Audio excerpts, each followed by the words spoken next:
हाँ बेटा, तो सारे पार्टनर जब इंसॉल्वेंट होते हैं तो स्टेप समझो क्या क्या होते हैं। रियलाइजेशन अकाउंट जैसे बनाते थे वैसे ही बनाएंगे, बस एक डिफरेंस आ जाएगा।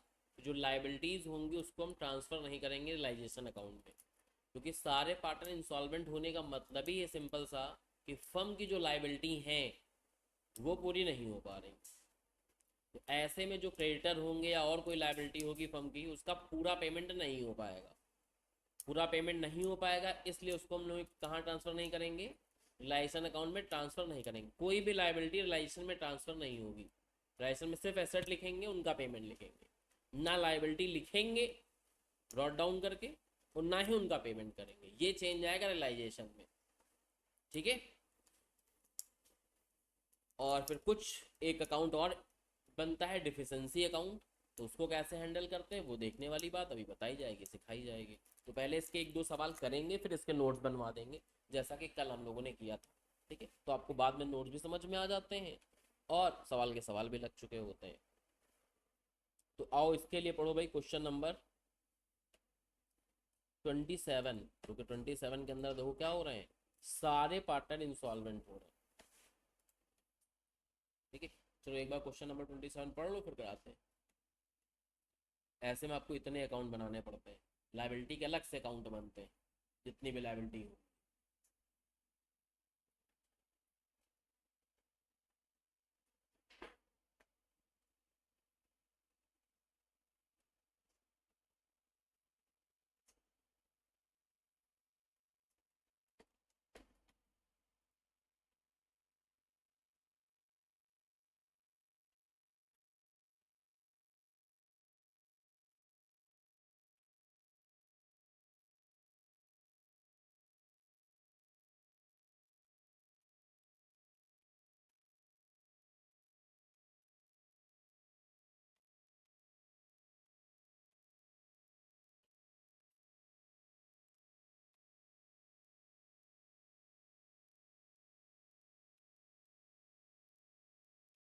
अब आई थिंक सवाल पढ़ लिया होगा। आओ शुरू करते हैं रियलाइजेशन अकाउंट बनाना। चलो और रियलाइजेशन अकाउंट बनाओ बेटा साथ साथ। सारे पार्टनर इंसॉल्वेंट होते हैं तो अभी हमने क्या बताया, रियलाइजेशन अकाउंट में एक चेंज आएगा, ना लाइबिलिटी यहाँ लिखेंगे और ना उनका पेमेंट करेंगे। तो एसेट एसेट लिखवाओ सारी, जितनी भी सवाल में है। तो एसेट के नाम पे बिल्डिंग है, बिल्डिंग लिख देंगे हम लोग। मशीनरी लिख देंगे, फर्नीचर लिख देंगे, स्टॉक लिख देंगे, बुक डेट लिख देंगे। बुक डेट 2 लाख रुपए है, और कैश वगैरह तो नहीं लिखते। तो चलो इतनी एसेट पोस्ट करो डेबिट साइड में, लाइसन में इतनी एसेट पोस्ट करो।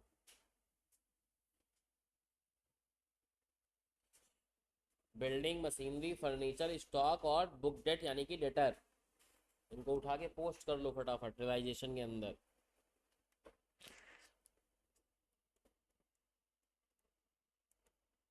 तो टू बिल्डिंग हो जाएगा हमारा कितना, 4 लाख रुपए। मशीनरी भी कितनी है, 4 लाख। फर्नीचर फिक्सर है 160। स्टॉक भी है 1,60,000 रुपए का। और बुक डेट यानी कि डेटर को ही हम लोग बुक डेट बोलते हैं, वो अपन के हैं 2 लाख रुपए के। लाइबिलिटी कोई भी नहीं आएगी यहाँ पे जब सारे पार्टनर इंसॉल्वेंट होते हैं, और ना ही उसका पेमेंट आएगा। ठीक है। इसके अलावा जो एसेट से रिलाइज हुआ है, बुक डेट से रिलाइज हुआ है 45% कम, तो बाई बैंक डेटर से रिलाइज होगा 55%। सीधा चाहे 45% निकालने के बाद कम कर लो, या सीधा 55% निकाल लो। तो डेटर से कितना रिलाइज होगा, 1,10,000। बिल्डिंग से रिलाइज हुआ है 1,60,000 रुपए।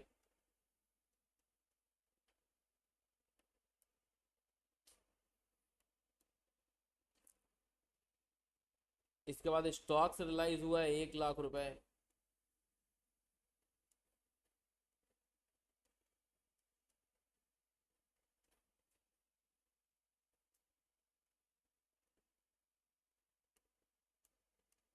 मशीनरी से रिलाइज हुआ 2 लाख, फर्नीचर फिक्सचर से 40,000, रिलाइजेशन के खर्चे 10,000 रुपये।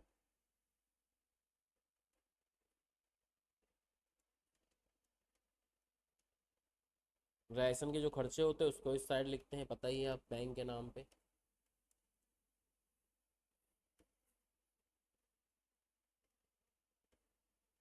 तो बैंक के थ्रू कितना पैसा आ गया यहाँ पे हमारा, सबका सम कर लो।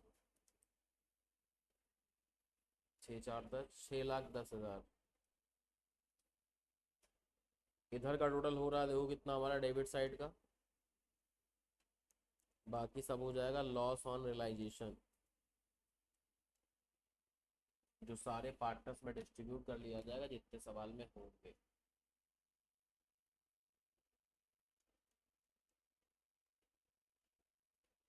ABC 3 पार्टनर है, इक्वल शेयर है। कितना लॉस निकल गया है बेटा? 7,20,000 का लॉस निकल के आया है। तीनों लोग इक्वल डिस्ट्रीब्यूट कर लेंगे, 240 240 240।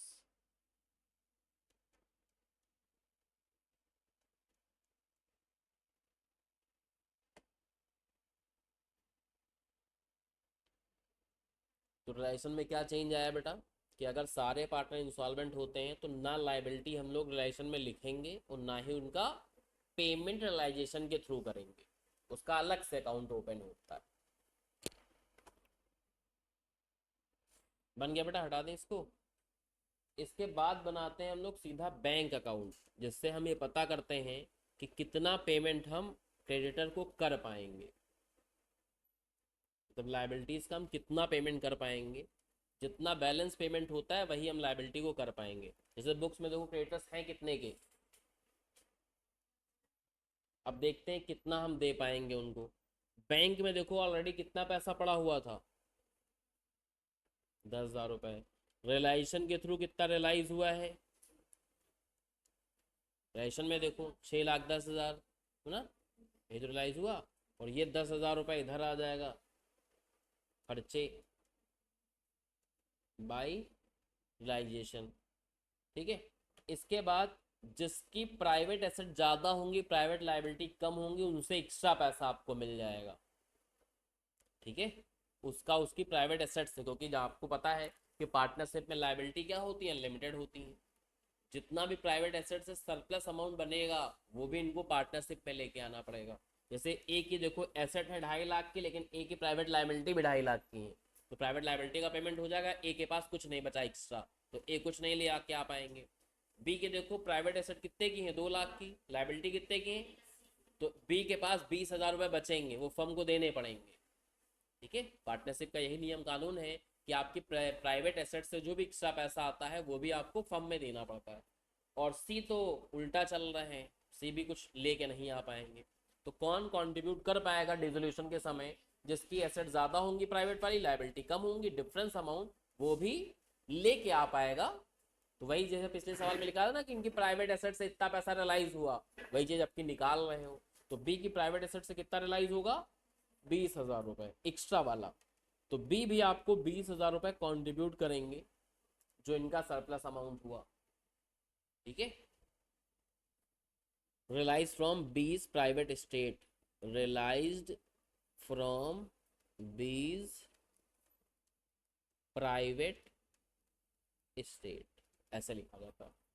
अब देखो टोटल फर्म के पास 6,40,000 आए सब मिला के, और 10 तो खर्चा हो गए, तो कितना पैसा बचा, तो 6,30 का ही पेमेंट कर पाएंगे क्रेडिटर्स को, बाकी हाथ पैर जोड़ लेंगे, कह देंगे भैया हम क्या हो गए हैं, ठीक है, इंसॉल्वेंट हो गए, तो इतना ही दे पाएंगे। तो ये पता लगाने के लिए कि आप लाइबिलिटी का कितना पेमेंट कर पाओगे, पहले आपको बैंक अकाउंट बनाना पड़ता है। अब एक टाइप का सवाल इसमें और बनता है, इस सवाल में सर अगर एक से ज़्यादा लाइबिलिटी होती तो क्या करते। जैसे सवाल में तो एक ही लाइबिलिटी क्रेडिटर, मान लो यहाँ बैंक का लोन भी होता, सपोज कर लो 5 लाख रुपए का, तो बचे थे तो हमारे पास 6,30 है ना, तो किसको देते, क्रेडिटर्स को देते कि बैंक लोन को देते, क्यों?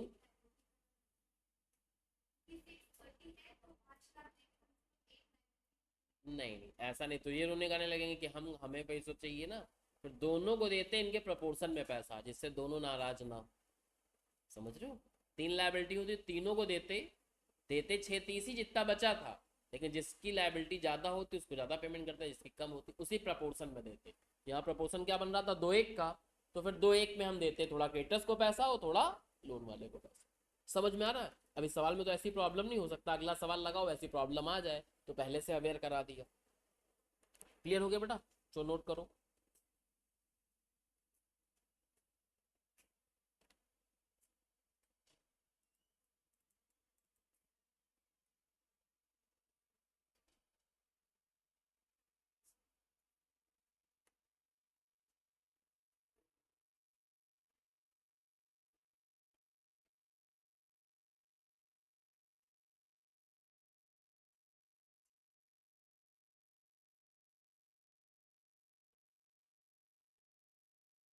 10,000 लिखा है, ये 10,000 लिखा है, ये 610 लिखा है, ये 20 लिखा है।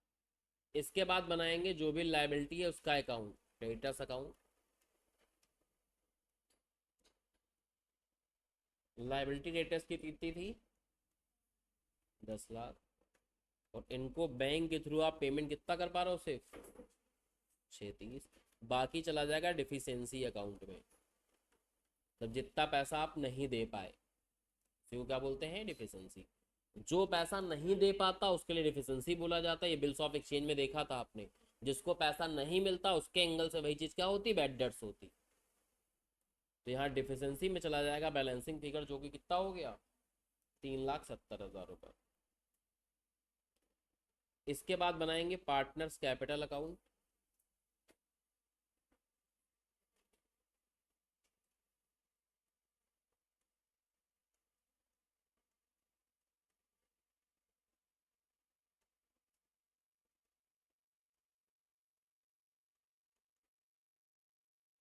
पार्टनर्स कैपिटल का बेटा बैलेंस कितना है ओपनिंग वाला,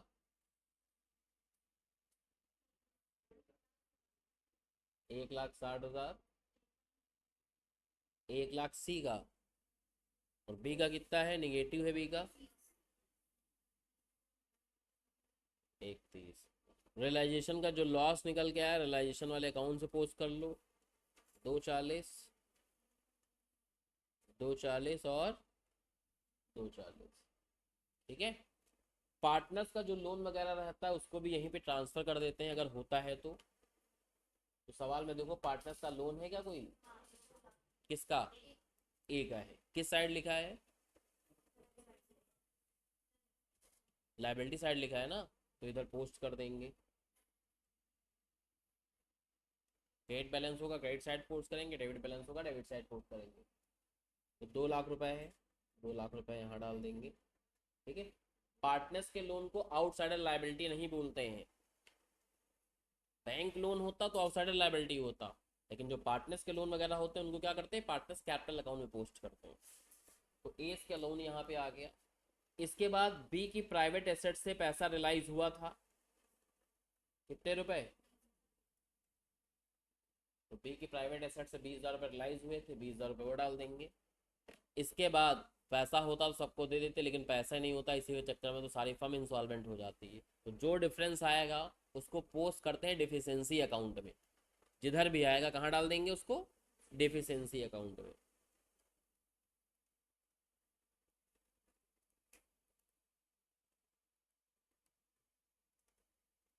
तो जिसका जिधर भी डिफरेंस आएगा उसको डिफिशियंसी अकाउंट में पोस्ट कर दिया जाएगा। जैसे इनका यहाँ आ रहा है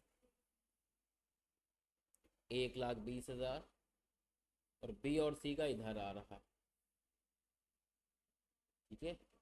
इनका आ रहा है 350 और इनका आ रहा है 140। इसके बाद एक बनाएंगे डिफिशियंसी अकाउंट, जो अपने आप मैच कर जाता है, केवल क्रॉस पोस्टिंग डालनी होती इसमें और कुछ भी नहीं। जैसे सबसे पहले क्रेडिटर से डिफिशियंसी निकली थी 3,70,000 रुपये, तो बाई क्रेडिटर अकाउंट इधर आया है 350, इधर आया है 140 बी और सी का, और ए का इधर आया है कितना, 120। ये अपने आप मैच करता है। तो इस तरीके से हम लोग अपना 4-5 अकाउंट जो सवाल कहता है वो बना लेते हैं।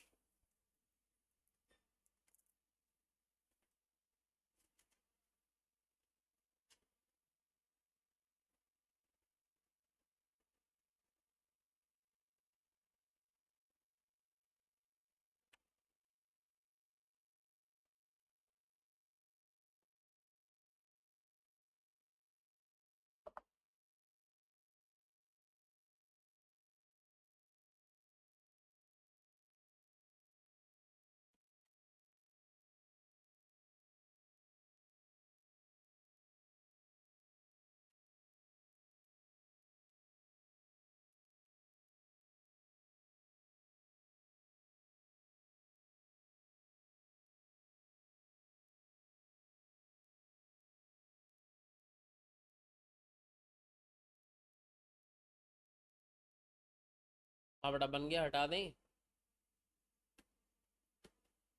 28 वाला होमवर्क में लगा ही लिया होगा, क्वेश्चन नंबर 29 पे आओ।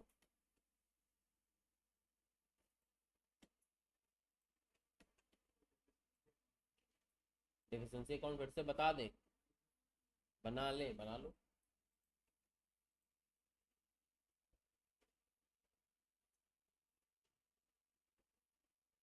जो लोग बना चुके हैं तब तक 29 वाला सवाल पढ़ लें एक बार।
हाँ बेटा हटा दें इसको, हो गया।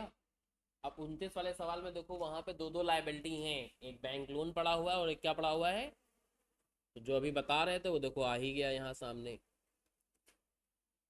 फिर से एक बार बताए दे रहे हैं, जब भी सारे पार्टनर इंसॉल्वेंट होते हैं तो रियलाइजेशन अकाउंट में एक चेंज आता है कि लाइबिलिटी को ना ही रियलाइजेशन में रिकॉर्ड करते हैं और ना ही उसका पेमेंट करते हैं। तो रियलाइजेशन अकाउंट बनाएंगे लेकिन लाइबिलिटी को इग्नोर करके। तो सवाल के अंदर देखो, तो फिर एसेट एसेट आपको लिखनी है, तो फिक्स एसेट कितनी दे रखी है, 1 लाख रुपए की। ठीक है, और तो कुछ है ही नहीं एसेट के नाम पे। और एसेट से कितना पैसा रियलाइज हुआ है, तो बाई बैंक 60,000 रुपये रियलाइज हो जाएगा। बाकी डाल देंगे लॉस ऑन रियलाइजेशन में। ना लायबिलिटी यहाँ लिखनी है और ना ही उनका पेमेंट करना है यहाँ पे, उसके लिए सेपरेट अकाउंट बनेगा। तो इसको बेटा PQR में डाल दो। 40,000 का लॉस आया है, क्या रेशियो दे रखा है, 5 4 3 का, तो 20 12 और 8 आ जाएगा। ठीक है, इसके बाद हम क्या बनाते हैं, कैश या बैंक अकाउंट। सवाल में कैश होगा तो कैश अकाउंट बनाएंगे, बैंक होगा तो बैंक अकाउंट बनाएंगे। इससे मुझे ये पता चलता है कि हम कितना पेमेंट अपनी आउटसाइडर लायबिलिटी का, जो बाहरी लायबिलिटी है, बाहरी का मतलब जो पार्टनर्स को नहीं देना वो सब बाहरी, तो बाहरी लायबिलिटी कितना भुगतान तुम कर पाओगे, मतलब फर्म कर पाएगी, उसका पता लगाते हैं। कैश अकाउंट में देखो तो ओपनिंग बैलेंस कितना पड़ा हुआ है हमारे पास, 10,000 रुपए का। एसेट से कितना रियलाइज हुआ, 60,000 रुपए, तो हो गए हमारे पास कितने, 70,000 रुपए। अब इसमें तो कोई प्राइवेट जो ABC है या PQR है उनका कुछ प्राइवेट एसेट लायबिलिटी दे भी नहीं रखा है, या कुछ अभी रियलाइज होता है तो सवाल बता देगा, नहीं दे रखा है इसका मतलब उनकी प्राइवेट एसेट से कुछ भी रियलाइज। तो टोटल अपने पास 70,000 रुपए हैं। इसी 70,000 में हमें क्या करना है, दो लोगों को निपटाना है। ठीक है, इन्हीं 70,000 में क्या करना है हमको, दो लोगों को निपटाना है। कौन कौन है, एक है बैंक लोन और एक है क्रेडिटर। तो उन दोनों का रेशियो बना लो और 70,000 को उस रेशियो में डिस्ट्रीब्यूट कर दो। रेशियो क्या बनेगा, बैंक लोन का रेशियो 60,000 है, क्रेडिटर्स का कितना है 40, तो 3-2 का रेशियो बन रहा है। तो 70,000 को 3-2 में बांट के यहाँ लिख दो पैसा, जो भी पैसा अवेलेबल है उसको जिस हिसाब से लायबिलिटी थी उसके रेशियो में बांट के लिखा जाता है। तो 70,000 अवेलेबल है, इसको बैंक लोन और क्रेडिटर में 3-2 के रेशियो में तोड़ दोगे, जिस रेशियो में ओरिजिनल इनकी लायबिलिटी थी। कितना बताया आपने बेटा, 42 और 28। तो इनको कर देंगे 42,000 का पेमेंट, इनको कर देंगे 28,000 का पेमेंट।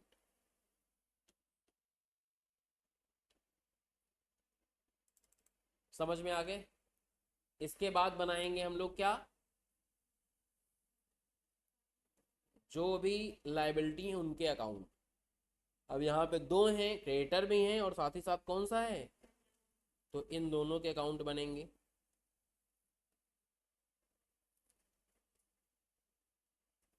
सवाल में अगर क्रेडिटर देखे तो क्रेडिटर्स थे 40,000 के, और बैंक लोन देखे तो बैंक लोन कितने का था, 60,000 रुपये का। जो इनको पेमेंट कर पा रहे हो कैश के थ्रू वो लिख दो। जैसे इनका 40 का पेमेंट में हम 28 का पेमेंट कर पा रहे थे, इनके 60 में कितना पेमेंट कर पा रहे हैं, 42 का। तो बचा हुआ पोस्ट कर देंगे डिफिशेंसी अकाउंट में, जैसा पिछले सवाल में किया था। तो इनकी डिफिशेंसी आ जाएगी 12,000 रुपये, और इनकी डिफिशेंसी आ जाएगी कितनी, 18,000 रुपये। ठीक है।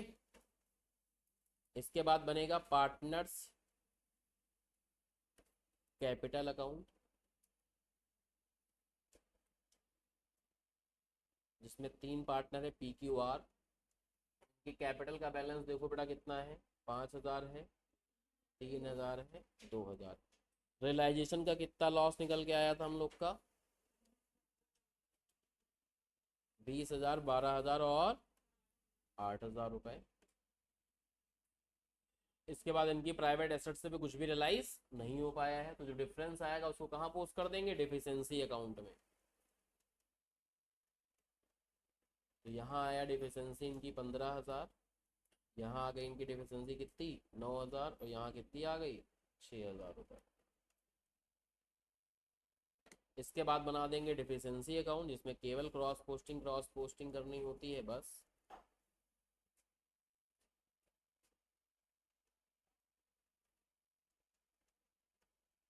तो बैंक लोन में डिफिशेंसी आएगी 18,000 रुपये, क्रेडिटर में डिफिशेंसी आई थी 12,000 रुपये, और इधर PQR की आई है 15,900।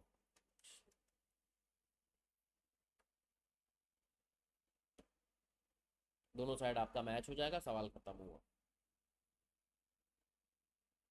समझ में आ गया बेटा? जहाँ से नहीं नोट किया हो नोट कर लो, वरना कहो तो फोटो शेयर कर दें, घर पे आराम से टिप लेना। फोटो भेज दें? चलो फोटो डाल दे रहे हैं टेलीग्राम पे। इसका जो छोटा होगा अपना आराम से नोट कर लेगा। इसके बाद देखो अगले सवाल में क्या है।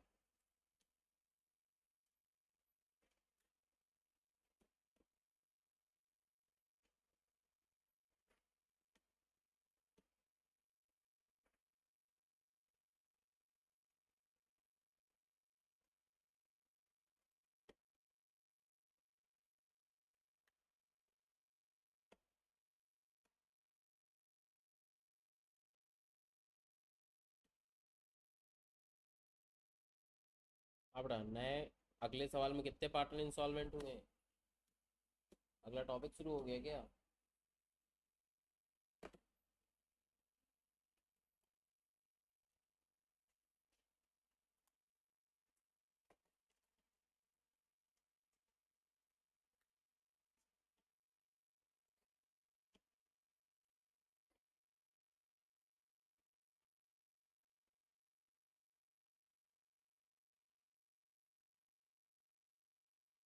इसके बाद एक यहाँ छोटा सा टॉपिक आता है कि अगर कोई पार्टनर फिक्स टाइम पीरियड के लिए एडमिट हुआ हो, जैसे कभी कभी क्या होता है, किसी को एक को हमने कह दिया कि बेटा 5 साल के लिए तुमको एडमिट कर रहे हैं, बस 5 साल बाद निकाल देंगे। ठीक है, वैसे ऐसे यूजली होता नहीं, लेकिन फिर भी अगर ऐसा हुआ है कि आपने फिक्स टाइम पीरियड के लिए किसी पार्टनर को क्या किया है, एडमिट किया है, और वो एडमिशन के समय क्या दे रहा है आपको, प्रीमियम ऑफ गुडविल दे रहा है, और फिर पार्टनरशिप हो जाए डिसॉल्व। 3 कंडीशन है, क्या क्या होना चाहिए। किसी पार्टनर को एडमिट किया था फिक्स टाइम पीरियड के लिए, उसने प्रीमियम ऑफ गुडविल का तुमको पैसा दिया था, और उस फिक्स टाइम पीरियड से पहले पहले पार्टनरशिप क्या हो जाए, तो उसके प्रीमियम ऑफ गुडविल का पैसा लौटाना पड़ता है प्रपोर्शनेट। जितना टाइम बचा होगा उतने टाइम का लौटा देंगे, जितना टाइम यूज हो चुका होगा उतने टाइम का नहीं लौटाएंगे, बस प्रपोर्शनेट करना होता है बस। ठीक है, तो ये टॉपिक लिखा हुआ है, सवाल देखो सब समझ जाओगे। बस 3-4 केस में पैसा नहीं लौटाया जाता है। अगर फर्म डिसॉल्व हो रही है किसी पार्टनर की डेथ की वजह से, तो पैसा नहीं लौटाएंगे उसका। ठीक है। डिसोल्यूशन फर्म का हो रहा है, किसी पार्टनर से मिसकंडक्ट किया है, ठीक है, मतलब किसी पार्टनर ने कुछ जो पार्टनरशिप में नहीं होता ऐसा एक्ट कर दिया है, तो इन 2-3 केस में पैसा वापस नहीं दिया जाएगा, बाकी हर केस में अमाउंट रिफंड किया जाएगा। कितना अमाउंट रिफंड करेंगे? प्रपोर्शनेट। प्रपोर्शनेट कैसे निकाला जाएगा? बहुत ही सिंपल है। 5 साल के लिए एक्स को आपने एडमिट किया था, 1,20,000 रुपया दीज था तुमको प्रीमियम का। 5 साल में कितने महीने होते हैं? 60 महीने। 60 महीने में 39 महीने बीत गए, तो कितने महीने बचे? 21 महीने। तो अगर 1,20,000 रुपया 60 महीने का पैसा था, तो बताओ 21 महीने बचे हैं, उसका पैसा कितना हुआ? यही पैसा रिफंड कर देंगे, बात खत्म हो जाएगी।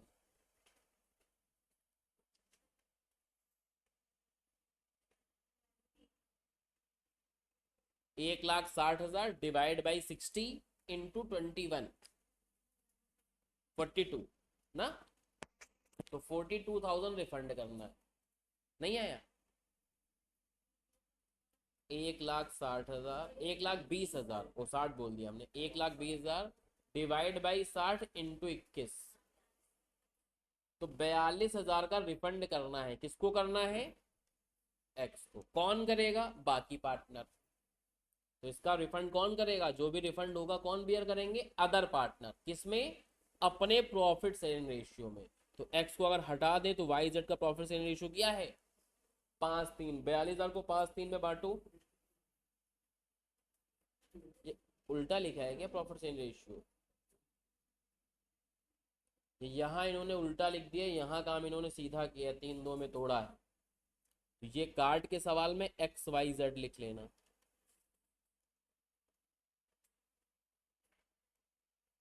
ये जो रेशियो है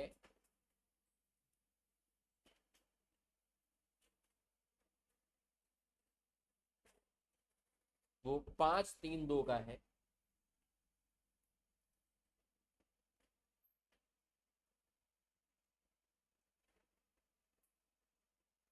समझ गए? अब तुम कहोगे सर अभी तो कहा था मिसकंडक्ट में हम नहीं देंगे, लेकिन मिसकंडक्ट तो हो रहा है यहाँ। मिसकंडक्ट वो नहीं कर रहा है जिसको तुम पैसा दे रहे हो। अगर उसको हम पहले से हटा रहे होते मिसकंडक्ट की वजह से, उसने मिसकंडक्ट किया होता तो भगा देते, कहते पैसा ऐसा नहीं मिल पाएगा। अब वो उसको हटा रहे हो, मिसकंडक्ट किसी और ने किया था, तो थोड़ी ना वो मानेगा, कहेगा हमने थोड़ी मिसकंडक्ट किया, फिर पैसा देना पड़ेगा। तो यहाँ मिसकंडक्ट वाले का मतलब क्या है कि जो पार्टनर रिफंड क्लेम कर रहा है, मतलब जो जा रहा है, जिसको पहले हटा रहे हो टाइम पहले से पहले, उसने मिसकंडक्ट किया होगा तो पैसा रिफंड नहीं करोगे। कोई और मिसकंडक्ट करेगा तो पैसा रिफंड आपको करना। तो कहीं डाउट आ सकता था कि मिसकंडक्ट वाला तो यहाँ पड़ा था कि सर नहीं किया जाता पैसा वापस, लेकिन यहाँ तो कर रहे हैं। तो मिसकंडक्ट उसका होना चाहिए जो पहले से क्या हो रहा है, जिसको आप हटा रहे हो, डिसॉल्व कर रहे हो पार्टनरशिप से, जिसको आपने फिक्स टाइम पीरियड के लिए एडमिट किया था। अगर ये मिसकंडक्ट करेगा तो पैसा इसका रिफंड नहीं करेंगे, वरना पैसा रिफंड करना पड़ेगा। समझ में आ गया बेटा? तो इसमें कुछ अलग से करने वाला नहीं है, इसलिए यही समझा दिया। छोटा मोटा MCQ टाइप का सवाल यहाँ से बन सकता है। अब चालू होता है पीस मील डिस्ट्रीब्यूशन, जो डिसोल्यूशन का ही पार्ट है। डिसोल्यूशन होता है तो कभी कभी क्या होता है, पीस मील डिस्ट्रीब्यूशन होता है। तो पहले पीस मील डिस्ट्रीब्यूशन का मतलब समझो। पीस मील का मतलब होता है कोई मील जब तुम पीस में दोगे, उसी को क्या बोलते हैं? पीस मील। नाम में ही सारा अर्थ छुपा होता है। तो मील का मतलब खाना, पीस का मतलब पीस में दो। तो मान लो 4 रोटी की भूख है तो इकट्ठा 4 नहीं देंगे, पहले आधी रोटी पकड़ा देंगे, फिर थोड़ी देर बाद एक दे देंगे, फिर थोड़ी देर बाद एक दे देंगे, ऐसा। ठीक है। जैसे कभी कभी देखो कुछ एजड लोग होते हैं या कुछ बच्चे होते हैं, या कभी कभी हमारा आपका ही पेट पेट थोड़ा गड़बड़ होता है, तो डॉक्टर लोग दवाई वाई देते हैं और कहते हैं कि आप इकट्ठा खाना ना खाइए, ज़्यादा थोड़ा थोड़ा करके खाइए। अगर पाचन तंत्र आपका सही नहीं है तो इकट्ठा पेट को बने कि पेट भर के यहाँ तक खा रहे हो, थोड़ा थोड़ा खाओ, थोड़ा थोड़ा पचाओ, यार रूल चलता है। तो यहाँ पे पीस मील डिस्ट्रीब्यूशन में क्या होता है कि कभी कभी क्या होती है, जो एसेट्स होती हैं फर्म की, वो सारी एक साथ रियलाइज नहीं हो पाती। तो एक ही समय बिल्डिंग भी बिक जाए, फर्नीचर बिक जाए, पैसा आ जाए, सबका पेमेंट कर दें, ऐसा प्रैक्टिकली पॉसिबल नहीं है। आपके पास 10 एसेट होंगी और उनको तुम आज ही बेचना चाहोगे तो आज नहीं बिक पाएंगी, जबरदस्ती बेचोगे तो पैसा कम मिलेगा ना। तो कोई ज़बरदस्ती क्यों बेचेगा? आराम से टाइम लेके बेचता है कि भाई जो सही प्रॉपर फेयर रेमुनरेशन है वो हमको मिले, फेयर प्राइस हमको रिसीव हो। तो कभी कभी प्रैक्टिकली ऐसा पॉसिबल नहीं होता कि सारी एसेट से तुरंत ही पैसा रिलाइज हो जाए डिसोल्यूशन के समय। तो फिर जैसे जैसे पैसा रिलाइज होता है वैसे वैसे हम पेमेंट करते हैं। ठीक है, थोड़ा थोड़ा आता जाएगा, थोड़ा थोड़ा हम सबको देते जाएंगे। इसी को क्या बोलते हैं हम लोग? Piecemeal distribution. अब पीस मील डिस्ट्रीब्यूशन के सवालों में ज़्यादातर अकाउंट अकाउंट नहीं बनाने पड़ते हैं, बस एक स्टेटमेंट बनाना पड़ता है जिसमें हम बताते हैं किसको कितना कितना पेमेंट जाएगा। अकाउंट बनाना भी पड़ा तो अकाउंट बनाना बहुत आसान है, बट डिस्ट्रीब्यूशन ऑफ कैश का जो ये स्टेटमेंट बनता है ये समझ जाओगे, ठीक है, तो फिर अकाउंट अगर बनाने भी होंगे तो भी कोई प्रॉब्लम नहीं, फटाफट बन जाएंगे। अकाउंट बनाना बहुत ही सिंपल है इसका, इसलिए अकाउंट देता ही नहीं है, सीधा कहेगा किसको कितना कितना पैसा रिलाइज होगा वो बताओ। तो इसमें बड़े बड़े स्टेटमेंट बनते हैं। अब पीस मील डिस्ट्रीब्यूशन के अंदर पहली बार पेमेंट किस ऑर्डर में होगी वो तुमको याद रखना है। ठीक है, सबसे पहले रियलाइजेशन के खर्चों का पेमेंट होगा। ठीक है, जैसे मान लो रियलाइजेशन के खर्चे 20,000 रुपए थे, तो पहले जब एसेट बेचेंगी, मान लो पहले 10,000 की बेकिंग, तो रियलाइजेशन के खर्चे मीट आउट होंगे। फिर एक एसेट बेची 25,000 के, 10,000 के फिर से खर्चे मीट आउट होंगे। तो सबसे पहले रियलाइजेशन के खर्चे का निपटारा होगा, उनके बाद जब पैसे बचेंगे तो अगर किसी एक्सपेंसेस का प्रोविजन आपने बनाया होगा, ठीक है, किसी खर्चे के लिए प्रोविजन बनाया होगा, आउटस्टैंडिंग लायबिलिटी वगैरह है तो उसका पेमेंट करेंगे। तीसरे नंबर पे प्रेफरेंशियल क्रेडिटर्स का पेमेंट होगा। क्रेडिटर्स का मतलब क्रेडिटर्स होता है, प्रेफरेंशियल का मतलब जिनको प्रेफर किया जाता है। तो इनके अंदर आते हैं टैक्स के ड्यूज और गवर्नमेंट के ड्यूज। ठीक है, तो मान लो इनकम टैक्स से पेमेंट करना है या गवर्नमेंट को कोई पेमेंट करनी है तो उसका पेमेंट पहले होगा। ठीक है, इसके बाद पेमेंट किसका होता है? सिक्योर्ड क्रेडिटर्स का। सिक्योर्ड कर दो जिनमें कोई एसेट गिरवी रखी होगी, क्योंकि जब उनका पेमेंट करोगे तो एसेट छूटेगी वाली, फिर उस एसेट से पैसा तुम्हें रिलाइज हो पाएगा। तो एसेट छुड़वाने के लिए उनका पेमेंट पहले करना पड़ता है, जिससे हमारी जो एसेट फंसी हुई है वो निकल आए। तो उसके बाद पेमेंट किसका होगा? सिक्योर्ड क्रेडिटर्स का। उसके बाद पेमेंट किसका होगा? अनसिक्योर्ड क्रेडिटर्स का। उसके बाद पेमेंट किसका होगा? पार्टनर्स लोन का। और सबसे आखिरी में पार्टनर्स कैपिटल का पेमेंट जाएगा। ठीक है, जब हम लोग पार्टनर्स कैपिटल के पेमेंट तक सवाल में पहुंचेंगे तो पार्टनर्स के कैपिटल का पेमेंट करने के लिए अपने पास दो मेथड है। यहां तक पेमेंट करने में कोई मेथड नहीं, इनका देते जाओ देते जाओ देते जाओ, काम खत्म होता जाए। लेकिन जब पार्टनर्स के कैपिटल का पेमेंट करने की बारी आएगी तो फिर अपने पास क्या है? दो मेथड है। यही दो मेथड हम लोग को सीखने, हर सवाल में यहां तक आपको सवाल जरूर पहुंचाएगा, वरना यहां तक का काम तो एकदम सिंपल होता है, घटा देते चले जाओ देते चले जाओ। तो हर सवाल में यहाँ तक पैसा जरूर पहुँचेगा, इतना रियलाइज कराएगा कि कुछ ना कुछ कैपिटल पे जाए, तभी तो आप मेथड सीखोगे, तभी सवाल लगाओगे। तो ये चीज़ तो हर सवाल में होनी। तो दो मेथड हैं, एक है क्या बेटा जिसका नाम क्या है? सरप्लस कैपिटल मेथड, या प्रोपोर्शनेट कैपिटल मेथड, या हायर रिलेटिव कैपिटल मेथड। इनके तीन नाम हैं, तो तीनों नाम तुमको याद रखने। तो कुछ सवाल हैं इस मेथड के, फिर कुछ सवाल हैं इस मेथड के, फिर ये वाला चैप्टर डिसोल्यूशन खत्म हो जाएगा। आगे जो सवाल इस चैप्टर में डिसोल्यूशन वाले में पढ़े हैं वो इन्हीं दो मेथड के सवाल। ठीक है, तो देखो जरा इसके सरप्लस कैपिटल मेथड के कितने सवाल पड़े हुए हैं। हम लग रहा है 4-5 सवाल होंगे सरप्लस कैपिटल मेथड के, और 2-3 सवाल होंगे मैक्सिमम लॉस मेथड के।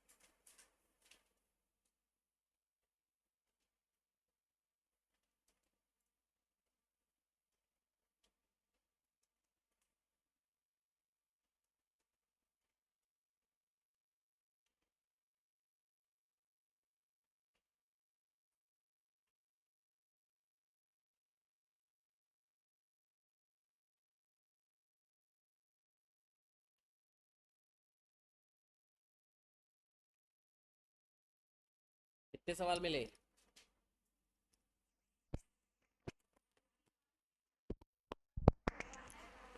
31 से 41 मतलब 4 सवाल हो गए।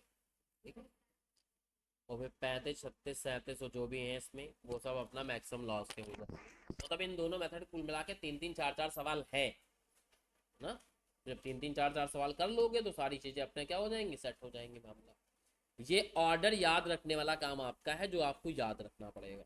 ठीक है, ऑर्डर गड़बड़ कर दोगे सवाल खत्म हो जाएगा वहीं पे।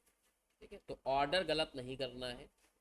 जैसे कि मान लो इस सवाल में अगर पैसे कम है तो पहले इसका पेमेंट होगा, इसका पेमेंट होगा, जब बचेंगे तो इसका होगा, बचेंगे तो इसका होगा, ऐसे चलेगा। ये नहीं कि लाइसेंस का पेमेंट नहीं किया, तुमने सिक्योर क्रेडिटर्स का पेमेंट कर दिया, सवाल गलत माना जाएगा। समझ रहे हो, ऑर्डर में पेमेंट होता है, इस लाइन में पेमेंट होगा, इस सीक्वेंस में पेमेंट होगा। ये आपको टेक्निकली याद रखना पड़ता है। अब सरप्लस कैपिटल मेथड में क्या क्या स्टेप फॉलो करने पड़ते हैं। पहले हमको एडजस्टेड कैपिटल निकालना होता है, फिर हमें निकालना होगा बेस कैपिटल, फिर निकालना होगा प्रोपोर्शनेट कैपिटल, फिर निकालना होगा सरप्लस कैपिटल। ठीक है, ये स्टेप कैसे चलेंगे वो सवाल में ही कर पाओगे।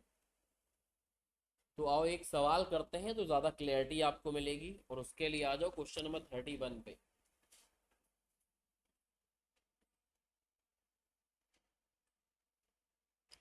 थोड़ा सा पेशेंस रख के एक दो सवाल समझो तो सब समझ में आ जाएगा।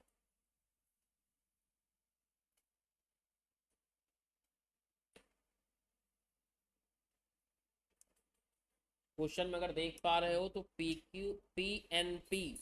MNP तीन पार्टनर है ना, और इन लोग की कैपिटल इतनी है। इनके अलावा एक ही लायबिलिटी क्रेडिटर, और क्रेडिटर्स क्या होता है, अनसिक्योर्ड लायबिलिटी होती है। क्रेडिटर्स क्या होती है, अनसिक्योर्ड लायबिलिटी। सिक्योर्ड लायबिलिटी तो होती है जिसके अगेंस्ट में कुछ भी सिक्योरिटी आपने रखी हो। तो यहाँ पे एक ही लायबिलिटी है, ना आपकी प्रेफरेंशियल क्रेडिटर्स हैं, ना सिक्योर्ड क्रेडिटर्स हैं, ना किसी एक्सपेंसेस का कोई अलग से पेमेंट करना है आपको, प्रोविजन फॉर एक्सपेंसेस। रिलाइजेशन के एक्सपेंसेस भी इस सवाल में नहीं है क्या, चेक करते हैं लिक्विडेशन एक्सपेंसेस तो हैं, बीच बीच में आएंगे, चलो ठीक है। बाकी कोई लायबिलिटी नहीं है अनसिक्योर्ड के अलावा। तो सबसे पहले लिक्विडेटर्स एक्सपेंसेस का पेमेंट होगा जब भी पैसा रिलाइज होगा, और उसके बाद जो पैसा बचेगा क्रेडिटर्स का पेमेंट करेंगे। जस्ट समय क्रेडिटर्स का पेमेंट खत्म हो जाएगा, उसके बाद फिर हम लोग कैपिटल का पेमेंट करना स्टार्ट करेंगे। ठीक है, यहाँ तक की बात समझ में आई। और जो दो पार्टनर हैं इनके लोन भी हैं, लेकिन लोन या लायबिलिटी नहीं है, ये लोन क्या है, एसेट्स हैं ना। फर्म के लिए, फर्म के पॉइंट ऑफ व्यू से बात करोगे, अकाउंटिंग हम फर्म के पॉइंट ऑफ व्यू से करते हैं। तो ये तो आपका लोन दे रखा है MN को, तो इनसे पैसा लेंगे, उनको देना थोड़ी ना। क्योंकि जो यहाँ चार्ट बनाना शुरू करते हैं इसमें मुझे लाइबिलिटीज लिखनी होती है। जो आउटसाइडर लाइबिलिटी है वो लिखेंगे, तो जो पार्टनर्स की लाइबिलिटी है वो लिखेंगे। इधर से पैसा रियलाइज होता जाएगा धीमे धीमे करके, और इधर वालों का हम धीमे धीमे पेमेंट करते जाएंगे। ठीक है, तो देखो भैया कैसे चार्ट बन रहा है, थोड़ा सा दिमाग लगाए ना। सबसे पहले सारी लायबिलिटी यहाँ लिखी जाती हैं, और उस सीक्वेंस में लिखी जाती है जिस सीक्वेंस में तुमने पढ़ा था। ठीक है, उसी सीक्वेंस में लिखी जाती हैं। बैलेंस शीट में जो गिवन होती है उनमें से। तो बैलेंस शीट में अगर देखो तो एक ही लायबिलिटी दिख रही, कौन सी, क्रेडिटर, जो एक अनसिक्योर्ड लायबिलिटी। और इसके अलावा क्या दिख रहा है लायबिलिटी साइड, इनकी कैपिटल। तो एक हो जाएगी तुम्हारी M की कैपिटल, एक हो जाएगी तुम्हारी N की कैपिटल, और एक हो जाएगी आपकी P की कैपिटल।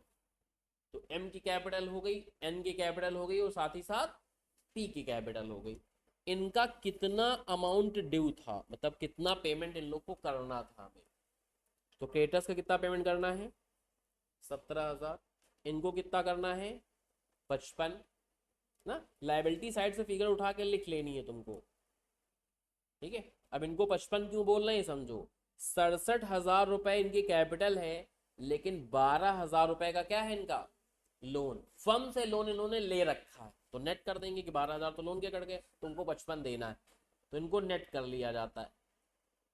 तो यहाँ लिखा 55,000। ऐसे ही इनका 45 में से इनका 7,500 तो लोन है, तो लोन काटने के बाद इनको 37,500 रुपये और देना है। ठीक है, इनका कौनो लोन नहीं है, तो 31,500 देना है। ये समझ में आता है। ठीक है, अब एक एक करके पैसा रिलाइज होगा और हमें पैसा देना है। तो सबसे पहले अगर देखो तो जुलाई में पैसा रिलाइज हुआ है, कितना रिलाइज हुआ है, 16,000 रुपये डेटर से, 10,000 रुपये स्टॉक से, तो 26,000 रिलाइज हुआ है, जिसमें से 1,000 तो डिसोल्यूशन के एक्सपेंसेस हो गए हैं, ठीक है। और 8,000 मुझे कैश बिजनेस में रिटेन करके रखना है इस महीने के एंड में। इस महीने के एंड तक क्या करना है हमें, कैश रिटेन करके रखना है, कितना, 8,000 रुपये। तो हमें देखना पड़ेगा हम कितना पैसा इस समय बांट सकते हैं, ठीक है। तो देखो बेटा, 6,500 रुपये पहले से थे मेरे पास, 26,000 उसमें से जोड़ो, 6,500 पहले से थे, 26 आप जोड़िए, कितना हुआ, 32,500 में 8,000 घटाइए,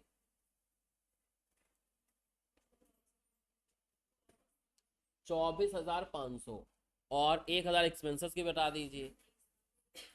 तो 23,500 मेरे पास है जो हम डिस्ट्रीब्यूट कर सकते हैं।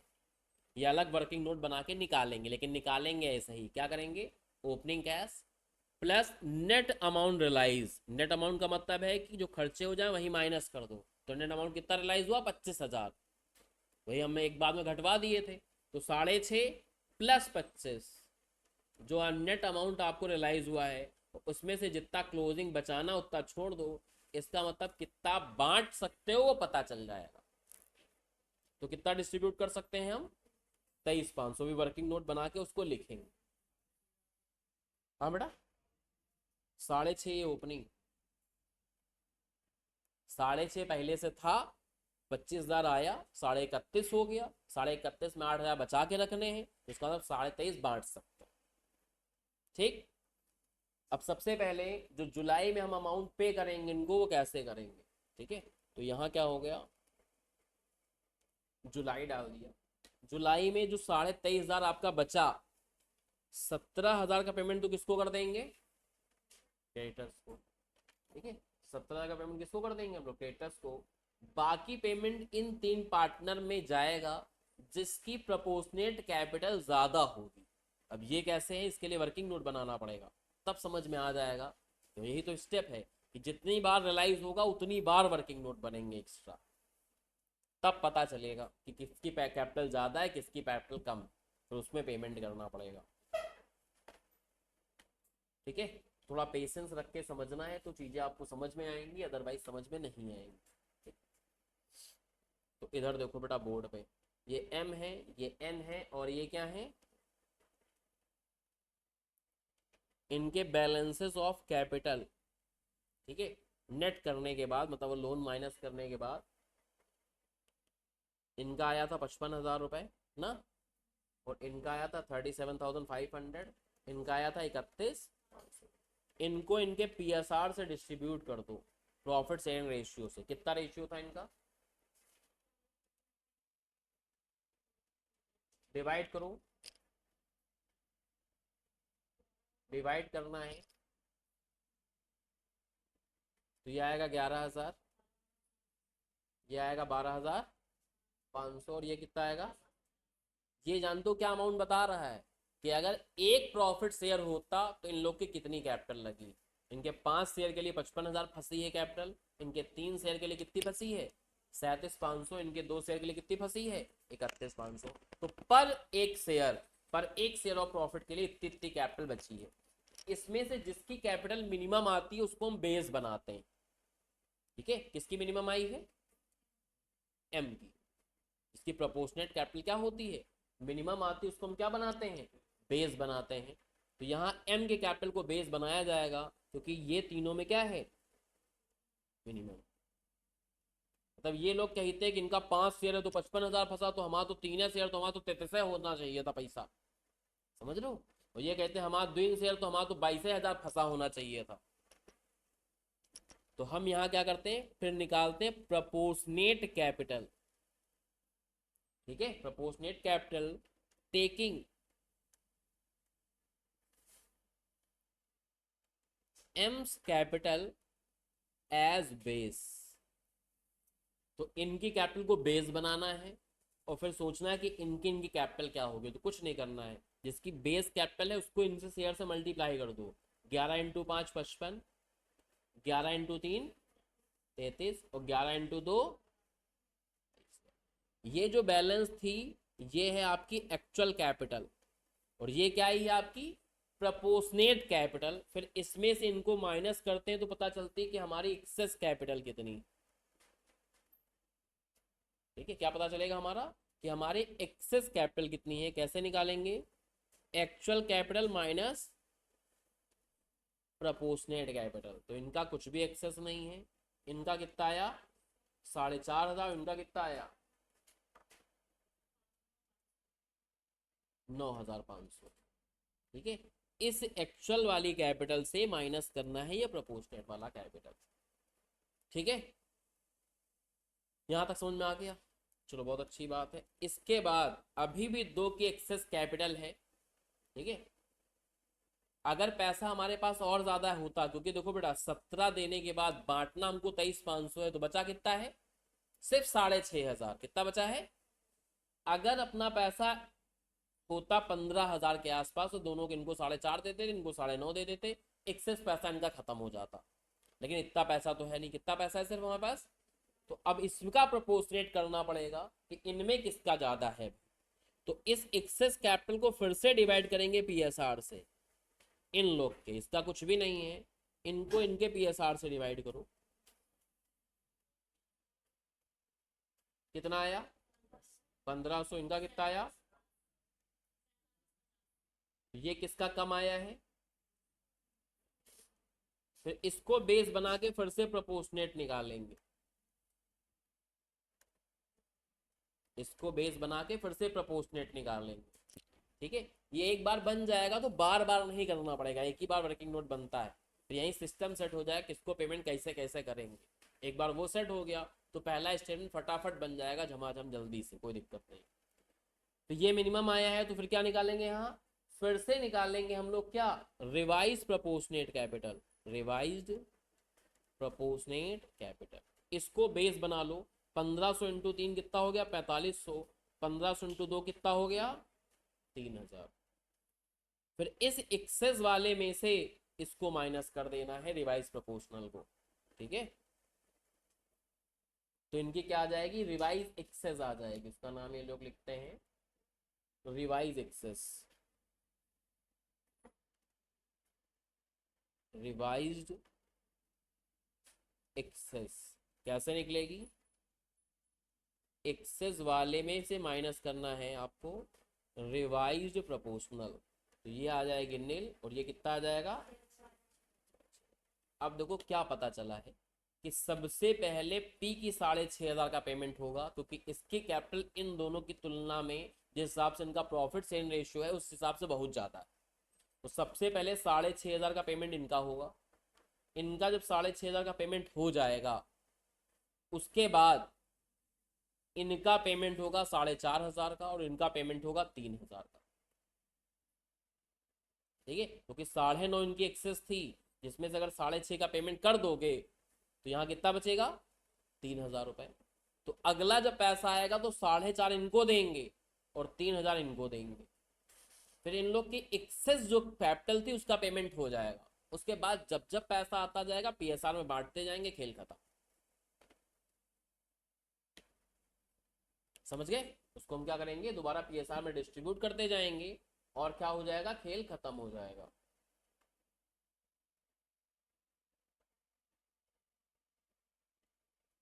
समझ गए, तो देखो ये जो चार्ट बना है वो कुछ नहीं है, इस चीज का जो एक्सेस कैपिटल निकली थी ना यहाँ, इसका रिवाइज बाइफरकेशन हो गया यहाँ पे कि इस 9.5 के 2 पार्ट हो गए। 6.5 सबसे पहले, 3 उसके बाद।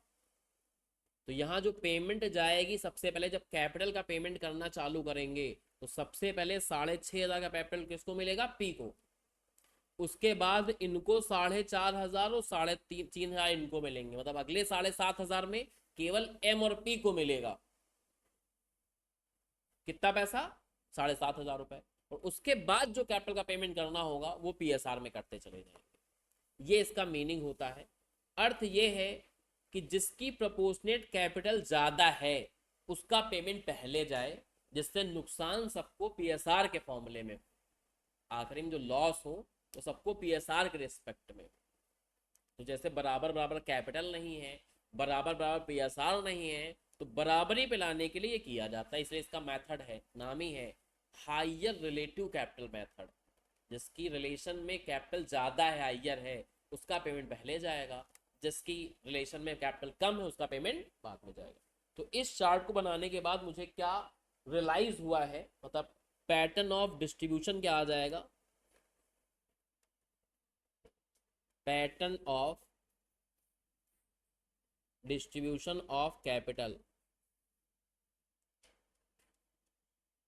फर्स्ट 6,500 किसको मिलेंगे, सिर्फ पी को।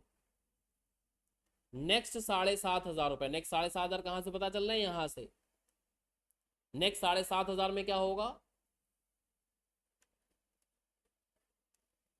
केवल किसको मिलेगा, एन और पी को मिलेगा, ठीक है, एन और पी को मिलेगा। एन को मिलेगा ऐसे, एन को मिलेगा 4,500, पी को मिलेगा, और रेस्ट जो पैसा इसके बाद कभी रियलाइज होगा तो फिर सबको मिलेगा पीएसआर में, ठीक है। फिर क्या हो जाएगा, इन लोग की रिलेटिव कैपिटल जितनी एक्सेस थी सबका पेमेंट हो गया। इसके बाद क्या होगा, ऑल पार्टनर्स को दिया जाएगा, वो भी किसमें, उनके प्रॉफिट शेयरिंग रेशियो में। तो इसका पेमेंट करने से पहले ये पैटर्न आपको डिसाइड करना पड़ता है, और ये काम टेक्निकली वर्किंग नोट में होता है, ठीक है। एक और वर्किंग नोट बनेगा कि अपने पास कब कितना पैसा एक्सेस में रियलाइज हो रहा है। तो देखो बेटा, कब कब पैसा आ रहा था आपके पास, जुलाई में आ रहा है पैसा रियलाइज होके, अगस्त में आ रहा है, और कब आ रहा है, सितंबर में। इधर देखो, जुलाई में ओपनिंग था 6,500, जो नेट रियलाइज हुआ, नेट रियलाइज का मतलब जितना रियलाइज अमाउंट हो माइनस खर्चा, तो यहाँ रियलाइज कितना हुआ था, नेट 25,000, ठीक है। और इसमें से आप क्या करो, क्लोजिंग जितना बचाना है वो माइनस कर दो, तो आपको पता चल जाएगा कितना अमाउंट अवेलेबल है डिस्ट्रीब्यूशन के लिए, ठीक है। कैश अवेलेबल फॉर डिस्ट्रीब्यूशन, जो कि यहाँ 17,000 आ रहा है। फिर देखो, जुलाई का जो क्लोजिंग है वही अगस्त का क्या बन जाएगा, ओपनिंग। अगस्त में कितना पैसा आया, फिर से देखते हैं। अगस्त में कह रहा है कि पी ने क्या ले लिया है, इक्विपमेंट ले लिया है 10,000 में as a part of payment. कोई बात नहीं, पैसा नहीं दे रहे, इक्विपमेंट दे रहे, पैसा तो मिल ही रहा है। तो 10,000 रुपये टेक्निकली ये रियलाइज हुआ, और 1,500 रुपये खर्चे हुए जा रहे हैं। तो नेट रियलाइज अमाउंट जो आया, अच्छा कैश तो कुछ नहीं आया ना, एसेट आएगी एसेट जाएगी, तो टेक्निकली कैश कुछ भी रियलाइज नहीं हो रहा, जबकि 1,500 को क्या करना है हमें, एक्चुअली में पेमेंट करना है। तो नेट अमाउंट जो रियलाइज है वो यहाँ टेक्निकली माइनस का 1,500 हो रहा है, नेट में कुछ आ नहीं रहा है प्लस में, ऊपर से 1,500 जा रहे हैं। क्लोजिंग में कितना बचाना है हमको, तो कितना अवेलेबल होगा, 8,000 थे, 1,500 लिक्विडेशन के खर्चे हो गए, 2,500 बचा के रखने हैं, तो उसका तो हम डिस्ट्रीब्यूट कितना कर सकते हैं, 4,000 रुपये। जो यहाँ का क्लोजिंग है वो अगले महीने का क्या हो जाएगा, ओपनिंग। सितंबर में देखो तो 75,000 रुपये रिलाइज हुए हैं और 1,000 खर्चे हुए हैं, मतलब नेट कितने रिलाइज हुए हैं, 74,000। और क्लोजिंग कुछ बचाना भी नहीं है, आखिरी में बचा के करेंगे क्या, लिखा भी है कुछ भी कैश रिटेन नहीं रखना है। तो यहाँ कितना पेमेंट कर सकते हो वो पता चल जाएगा आपको।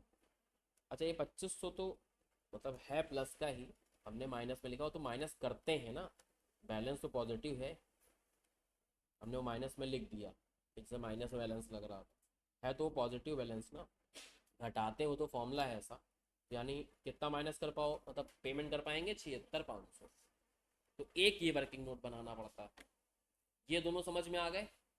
अब इधर देखो, जुलाई में अपने को रियलाइज हुआ था कितना पैसा, 23,500 रुपए, मतलब रियलाइज का मतलब जो डिस्ट्रीब्यूट कर सकते हो, डिस्ट्रीब्यूट कितना कर सकते हैं यहाँ, ये 17,000 नहीं निकला है, अच्छा तो 17 हमने क्यों लिख दिया है, यहाँ गलत लिख दिया है, सही कर देते हैं। कितना निकला है यहाँ, 23,500, 23,500 रुपए। तो 23,500 में पेमेंट कैसे करेंगे, 17,000 का पेमेंट तो पहले किसको चला गया, क्रेडिटर्स को, और फिर बाकी इस पैटर्न पे पेमेंट होगा। ये तो अच्छी बात है कि 23,500 रिलाइज हुआ, तो 17 देने के बाद 6.5 ही बच रहा है। तो 6.5 पहले किसको देने हैं हम, पी को, तो 6.5 पी को दे देंगे।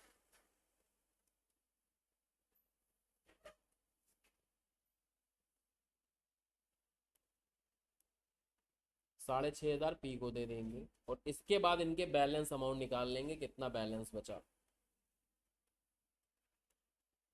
इनका खत्म ही हो गया, इनका 55,000, इनका 37,500, और इनका कितना बचा। जुलाई के बाद अगस्त में पैसा रिलाइज हुआ है। अगस्त में जो आप डिस्ट्रीब्यूट कर रहे हो, वो कितना पैसा डिस्ट्रीब्यूट कर रहे हो यहाँ पे, 4,000 रुपये। ठीक है, अब इनके कैपिटल में पेमेंट करें तो पी का 6500 का पेमेंट हो चुका है। अगले पैसे में 7,500 तक का अमाउंट एन और पी में डिस्ट्रीब्यूट होगा। वो तो को 7.5 ही नहीं करा, कितना हुआ है 4,000। तो बस इनका जो रेशियो बन रहा है 3-2, उसमें बांट देंगे 4,000 को। ठीक है, फिर आगे जो पैसा आएगा उसमें भी 3,500 पेमेंट करना बाकी है, तो फिर 3,500 को 3-2 में देंगे। उसके बाद जो बचेगा इसमें देंगे। जैसे डीटी में नहीं होता स्लैब रेट, वैसा सिस्टम चलता है कि पहले इतने पैसे का हिसाब किताब ऐसे होगा, अगले इतने पैसे का हिसाब किताब इस प्रपोर्शन में करना है, और रेस्ट पैसे का हिसाब किताब इस प्रपोर्शन में करना है।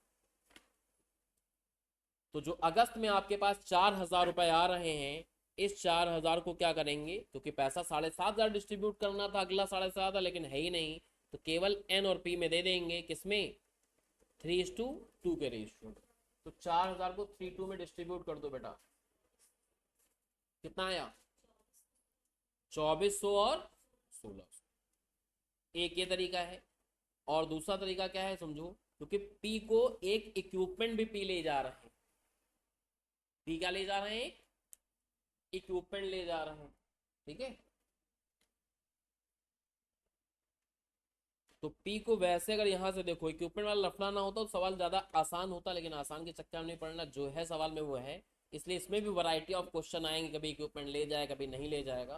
तो 2-3 सवाल जब तक नहीं करोगे तब तक क्लियरिटी आपको 110% वाली तो नहीं आएगी इसमें, ये पहले से बता दे रहा है। तो 2-3 सवाल करने के बाद कॉन्फिडेंट आएगा इसमें। तो यहाँ देखो बेटा, क्योंकि पी एसेट ले जा रहे हैं तो एसेट का पैसा भी तो लिखना है यहाँ पे। तो पी कितने के एसेट ले गए हैं, 10,000 की। तो वैसे 7,500 रुपए हमें इन दोनों को देने थे, लेकिन जब पी एसेट ही ले गए हैं तो पी का उसमें हो गया हिसाब किताब। तो बाकी जो कैश था वो किसको दे देंगे, एन को दे देंगे। ठीक है, क्योंकि एन का पैसा कुछ भी नहीं मिला हम लोग का। यहाँ से देखो, तो एन को इसमें अगले 7,500 में एन को 4,500 तक देने थे, तो पी का 3,000 तो एसेट से मिल जाएगा। 10,000 के एसेट लेके चलेगा तो 7,000 ज्यादा पहुंच गया। कैश किसको देंगे, एन को देंगे, अप टू 4,500 तक का। लेकिन 4,000 है तो पहले 4,000 दे देंगे, अगली बार जब आएगा तो 500 और दे देंगे। समझ गए। तो माइनस कर लो और देखो कितना बैलेंस फिर से बचा है। इसके बाद कितना बैलेंस बचा है वो देखो। इनका बच रहा है कितना, 55,000 रुपए। इनका बच रहा है 33,500। इनका बच रहा है कितना, 15,000 रुपए। इसके बाद सितंबर में डिस्ट्रीब्यूट करना है। जुलाई में आपने डिस्ट्रीब्यूट किया है 23,500 रुपए। अगस्त में डिस्ट्रीब्यूट किया है 4,000 रुपए प्लस 10,000 का इक्विपमेंट। तो सितंबर में डिस्ट्रीब्यूट करना है आपको 76,500 रुपए। यही बनाया था गोले वाले अमाउंट के लिए, तो ये बनाया है हमने कि कब कितना अमाउंट आप डिस्ट्रीब्यूट कर रहे हो। तो अब डिस्ट्रीब्यूट करना है 76,500। इस 76,500 में हिसाब किताब देखना, पहले जो 500 रुपए किसके बचे हुए हैं, एन के बचे हुए हैं, वो दे देंगे एन को। ठीक है, पहले किसको दे देंगे, एन को दे देंगे। या फिर हिसाब किताब ऐसे बना सकते हो, इन सबकी कैपिटल कितनी बची इनका सम करो जरा, इन तीनों की कैपिटल का सम करो।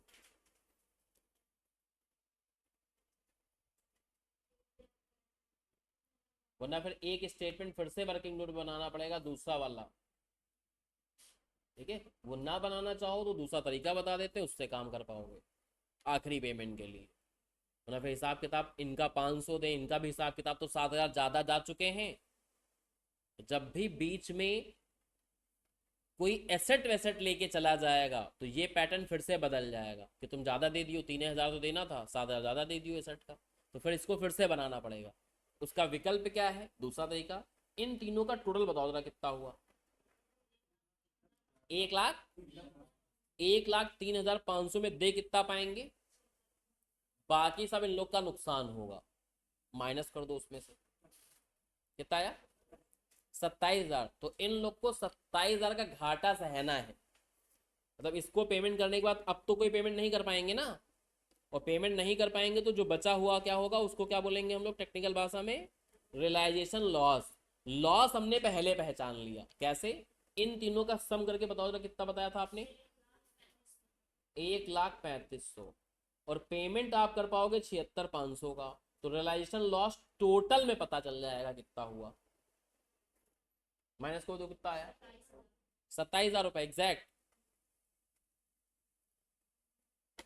और इस 27,000 को पीएसआर में डिस्ट्रीब्यूट कर लो, इस 27,000 को आप पीएसआर में बांट दो,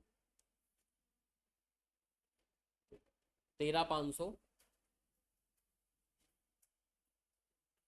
8100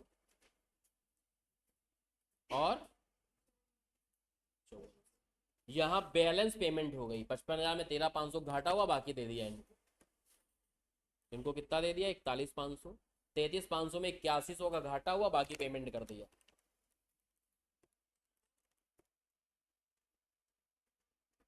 25,400 ऐसे निकाल सकते हैं, तो आपका काम जल्दी हो जाए। वरना अगर ये कैलकुलेशन सीखना चाहते हो कैसे हुआ, तो ये वाला स्टेटमेंट फिर से बनाना पड़ेगा एक बार और, ठीक है। तो ये वाला ज़्यादा अच्छा स्टाइल है जिससे आप पहचान पाते हो। तो आखिरी पेमेंट में लफड़े ज़्यादा होते हैं, आखिरी पेमेंट क्या, जब एसेट एसेट आ जाएगी बीच में तो ये हरकतें ज़्यादा होती हैं। वरना सिस्टम जैसे चल रहा था वैसे हम इनको 500 दे देते, आगे देते रहते, सब चलता रहता। लेकिन इनका पैसा ज़्यादा चला गया, ओवर चला गया, 3 देना था लेकिन इनको 10 के एसेट थमा दी गई। तो फिर आपको नियम कानून ऐसे चेंज करने पड़ेंगे, जितना टोटल पेमेंट करना हो वो देख लो, ठीक है। यानी ये बैलेंस कब के बने थे हमारे, 31 अगस्त के ना, सन कौन सा है इसमें कुछ बताया गया, ईयर,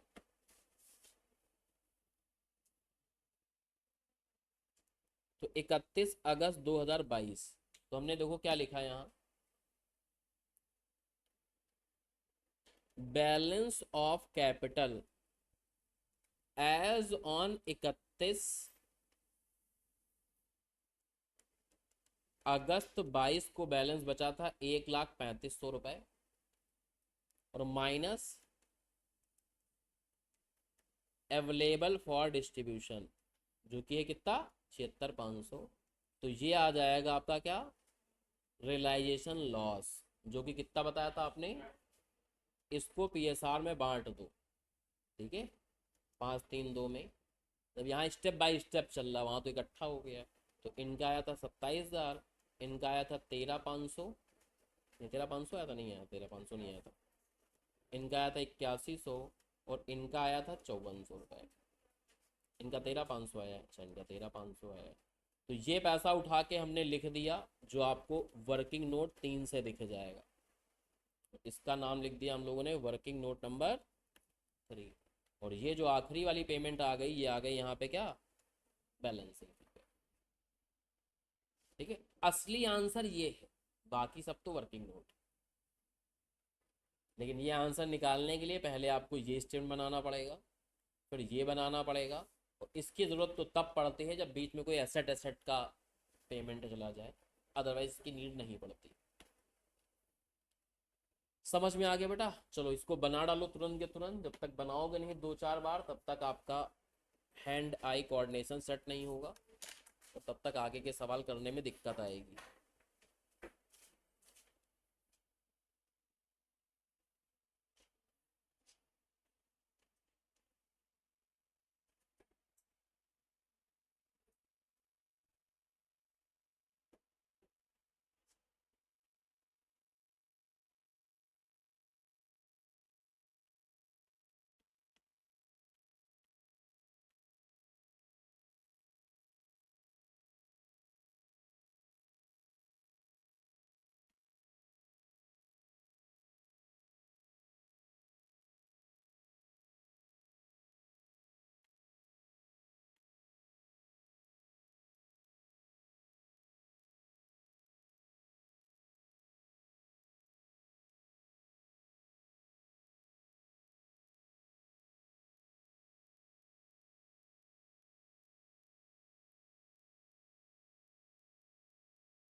हो गया, आगे करें।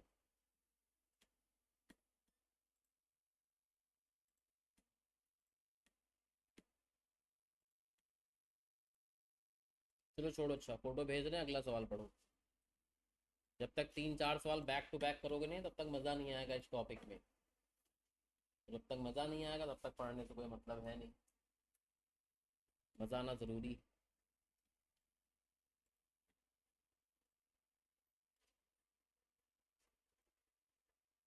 अगला क्वेश्चन बेटा रीड करो।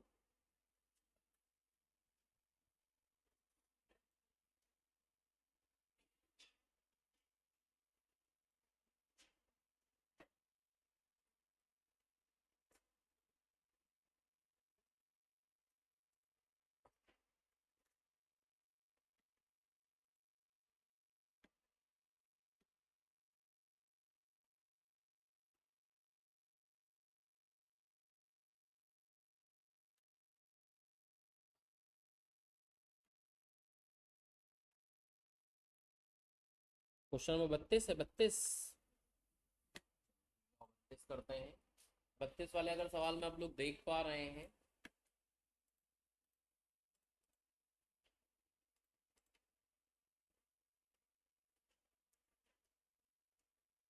यहाँ पे क्रेडिटर्स का ही पेमेंट करना है और इनकी कैपिटल का पेमेंट करना है।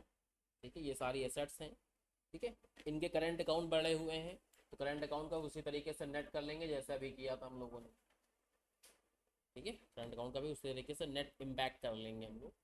तो नेट कर लेंगे, उसके बाद हम लोग सवाल शुरू करेंगे। तो लोन इधर पड़ा होगा या करंट अकाउंट पड़ा होगा तो उसको एडजस्ट कर लेते हैं। ठीक है, और कोई अगर डिस्ट्रीब्यूटेबल आइटम पड़ा होता तो उसको भी डिस्ट्रीब्यूट कर लेते हैं। जैसे रिजर्व एंड सरप्लस पड़ी होती मान लो सवाल के अंदर, तो रिजर्व एंड सरप्लस को डिस्ट्रीब्यूट करने के बाद जो कैपिटल आती है वहाँ सवाल शुरू करते हैं। इसलिए कहा जाता है कि एडजस्टेड कैपिटल लिखी जाती है। जैसे इन दोनों सवाल में रिजर्व एंड सरप्लस नहीं, मान लो कि सवाल में आ जाए तो अगले, तो कैपिटल लिखेंगे, रिजर्व एंड सरप्लस जोड़ लेंगे, फिर लिखेंगे, स्टार्ट करेंगे वहाँ सवाल। अब यहाँ देखो, पार्टनर्स का प्रॉफिट एंड लॉस 433 में शेयर होना है। डिफरेंस अमंग्स आ गए हैं पार्टनर्स के भी, तो फर्म का वाइंडिंग अप हो रहा, फर्म खत्म हो रही है। और मई में रिलाइज हुआ है 15 और 20 35,000 रुपये, जिसमें से खर्चे भी 500 हो जाएंगे। यहाँ बताया गया है कि पहले 3 महीने 2-2 हज़ार रुपये मिनिमम कैश बैलेंस हमें मेंटेन करना था, और उसके बाद 1,000 रुपये मेंटेन करना है। ठीक है, तो ये सब दे रखा है मार्च का, लेकिन पहला रियलाइजेशन कब हुआ है बेटा? मई में। तो मई जून और जुलाई 3 महीने तक तो पैसा कितना मेंटेन करना है हमको? 2-2 हज़ार रुपये। और अगस्त और इन सब में कितना मेंटेन करना होगा? 1,000। एक कॉमन सेंस है कि आखिरी महीने में कोई पैसा मेंटेन करके करेंगे क्या? फर्म तो खत्म हो रही है। तो कहे चाहे कुछ ना कहे, लास्ट महीने कोई क्लोजिंग बैलेंस अपने पास नहीं छोड़ना होता है। तो इस सवाल में पहले मैं वर्किंग नोट ही बना लेता हूँ कि कितना अमाउंट मैं डिस्ट्रीब्यूट कर पाऊंगा। ठीक है, तो अगर सवाल में आप देख पा रहे हो तो 3 महीने आपकी रियलाइजेशन हो रही है। ठीक है, कब कब? मई, जून और अगस्त में। मई जून अगस्त और सितंबर भी है, चलो सितंबर भी पकड़ लेते हैं, उसमें क्या है। ठीक है,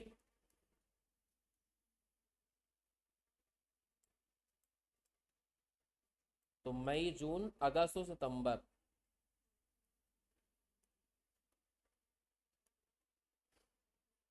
ओपनिंग बैलेंस हमारे पास कैश का कितना है सवाल में देख के बताओ। नेट रियलाइज्ड, नेट का मतलब खर्चे माइनस करने के बाद बताओगे। ठीक है, पहले वर्किंग नोट बना रहे कितना पैसा हम डिस्ट्रीब्यूट कर पाएंगे। ठीक है, तो यहाँ 25 35 माइनस 500 कितना नेट रियलाइज हुआ? 34,500। क्लोजिंग कितना बचाना है? 2,000 रुपये। तो ये हो जाएगा अवेलेबल फॉर डिस्ट्रीब्यूशन। ठीक है, कैश अवेलेबल फॉर डिस्ट्रीब्यूशन कितना आ रहा है? 33,500, 35,500। ठीक है, जो यहाँ का क्लोजिंग है वो अगली बार का ओपनिंग हो जाएगा। फिर कितना रियलाइज हुआ यहाँ से? बैलेंस रिटर्न रियलाइज हुए कितने के? 10, और स्टॉक से फेच हुआ है 34, तो रियलाइज हुआ है 34,000। 2,000 बचाने हैं, तो 34,000 ही डिस्ट्रीब्यूट कर पाओगे। ठीक है, 2,000 क्लोजिंग था तो अगले महीने का ओपनिंग कितना हो जाएगा 2,000, लेकिन अगले महीने क्लोजिंग कितना रखना है 1,000, क्योंकि पहले 3 महीने खत्म हो रहे, जुलाई है ही कहाँ पिक्चर में, तो यहाँ 2 ना बोल देना, 1 आएगा। और यहाँ आखिरी महीने में कुछ बचाना नहीं होता है, ये हम पहले बता चुके हैं। ये जो क्लोजिंग है वही अगले महीने का ओपनिंग हो जाएगा सितंबर का। अगस्त में कितना पैसा रियलाइज हुआ है 17,400 रुपये, तो यहाँ लिखेंगे 17,400, 17,400 प्लस 2,000 माइनस 1,000, 18,400। और आखिरी में सितंबर में कितना पैसा रियलाइज हुआ है 30,000 रुपये। मशीनरी की पार्ट ऑफ बुक वैल्यू 5,000 थी, जिसको के लेके चले गए हैं। जो मशीन लेके चले जाते हैं उसको हम लोग इस कैश वाले में नहीं लिखते। ठीक है, तो पैसा कितना रियलाइज हुआ है सिर्फ 30,000 रुपये, क्योंकि कैश का हिसाब किताब भिड़ा रहे हैं ना, तो इसमें हम कैश कितना डिस्ट्रीब्यूट कर पाएंगे 31,000। ये समझ में आता है। अब निकालेंगे हम लोग प्रोपोर्शनेट कैपिटल वाला मुद्दा।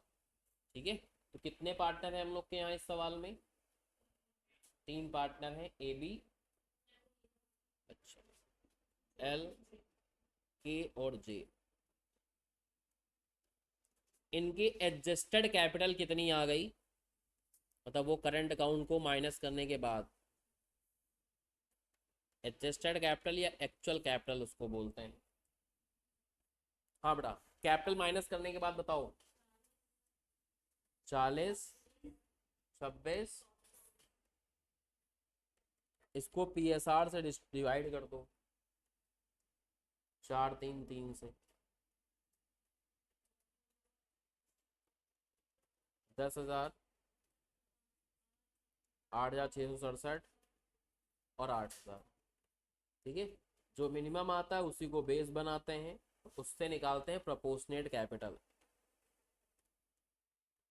प्रोपोर्शनेट कैपिटल टेकिंग जेड्स कैपिटल एज बेस, तो जेड के कैपिटल जिसको बेस बनाओगे उसको इस PSR से मल्टीप्लाई करके लिखना है। 8 चौको 32, 8 तारीख 24 और 8 तारीख 24। ठीक है, इससे निकलेगा सरप्लस या एक्सेस अमाउंट, चाहे उसको सरप्लस कैपिटल बोलें और चाहे एक्सेस कैपिटल बोलें। ठीक है, इनके नंबर डालने, तो ये फर्स्ट हो गया हमारा, ये सेकंड हो गया, तो ये थर्ड हो जाएगा, जिसमें फर्स्ट माइनस सेकंड करेंगे हम लोग। इससे इसको घटा दो, 8,000, 2,000। ठीक है, तो शुरुआत में अगर कैपिटल का पैसा देना होगा तो 10,000 इनको मिलेगा। अगर 10,000 नहीं आ पा रहा इकट्ठा, जैसे यहाँ तो हमारे पास कितना पैसा आएगा मई में 35,500, लाइबिलिटी कितने क्रेडिटर्स देखो कितने की हैं 37,500 की, तो पहला 35,500 तो उसी में चला जाएगा। तो मई में इन पार्टनर्स को कोई पेमेंट नहीं मिलेगी। ठीक है, फिर जब जून में 34,000 बांटेंगे तो क्रेडिटर्स का कितना पैसा बचा है, क्रेडिटर्स का कितना पैसा बचा है 10,000, 1,500 दे देंगे उसको, और बाकी 32,500 में क्या होगा, इनका 10,000 इकट्ठा ही दे पाओगे ना। पिछले सवाल में इकट्ठा पूरा पैसा नहीं आ पा रहा था, इसलिए आपको आगे काम करना पड़ता, वरना इसके आगे अगर निकालना चाहो कि 8 और 2 में किसको पहले देंगे किसको बाद में देंगे, तो इसको फिर से PSR से डिवाइड करेंगे। 8 2 में इकट्ठा नहीं मिलेगा, 10 होगा तो मिलेगा, नहीं होगा तो आगे खेल चलता है इसके आगे। लेकिन इस सवाल में आगे खेल चलाने की आवश्यकता है नहीं, क्योंकि अपने पास पैसा 10 इकट्ठा ही आ जाएगा, क्योंकि इस 34 में 1,500 ही देना है क्रेडिटर्स को, बाकी पैसा बहुत बचेगा ना, तो 10,000 इन लोग को दे देंगे और बाकी बच जाएगा तो PSR में बांटते रहेंगे।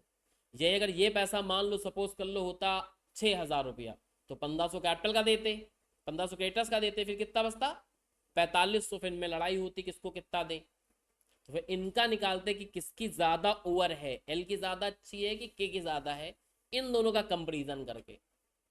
तो इस सवाल में वो दिक्कत नहीं आ रही, तो आगे चाहे तो ना निकालें, काम चल जाएगा। समझ पा रहे हो हमारी बात को, या कहो तो निकाल दें, उसमें भी कोई प्रॉब्लम नहीं है। जैसे पैटर्न उसी तरीके से सेट हो जाएगा जैसे पिछले सवाल में सेट हुआ था, निकाल दें, क्योंकि ज़्यादातर सवालों में निकालना पड़ ही जाता है। इस सवाल का ऐसा ड्रॉबैक ही है कि नहीं निकालना पड़ रहा है, लेकिन उस ड्रॉबैक के चक्कर में नहीं पड़ रहे हैं, निकाल लेने, अपनी प्रैक्टिस होगी। ठीक है, तो फिर से डिवाइड कर रहे हैं इसको 4 से, इसको 3 से डिवाइड करो। यहाँ कितना आया 2000, तो यहाँ कितना आया 667 या 666.66667 इतना आया। फिर यहाँ मिनिमम किसका आया है, इनका, इसको इनके पीएसआर से मल्टीप्लाई कर दो तो रिवाइज प्रोपोर्शनेट कैपिटल आ जाए, रिवाइज्ड प्रोपोर्शनेट कैपिटल कितना आया 2667, तो इनकी आ जाएगी 2000 रुपए। तो फिर एक्सेस अमाउंट आ जाएगा, ठीक है, 3 - 4,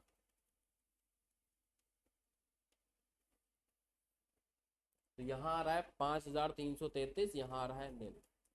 तो यानी इस 8-2 का जो हिसाब किताब बना था उसकी पिक्चर अब ये असली में ड्रॉ हो जाएगी। है वही 10,000 रुपया, लेकिन पहले 5333 इनको मिलेंगे, फिर इतना पैसा इन लोग में डिस्ट्रीब्यूट होगा और उसके बाद पीएसआर में। ठीक है, तो इनका जो पैटर्न बना अपना,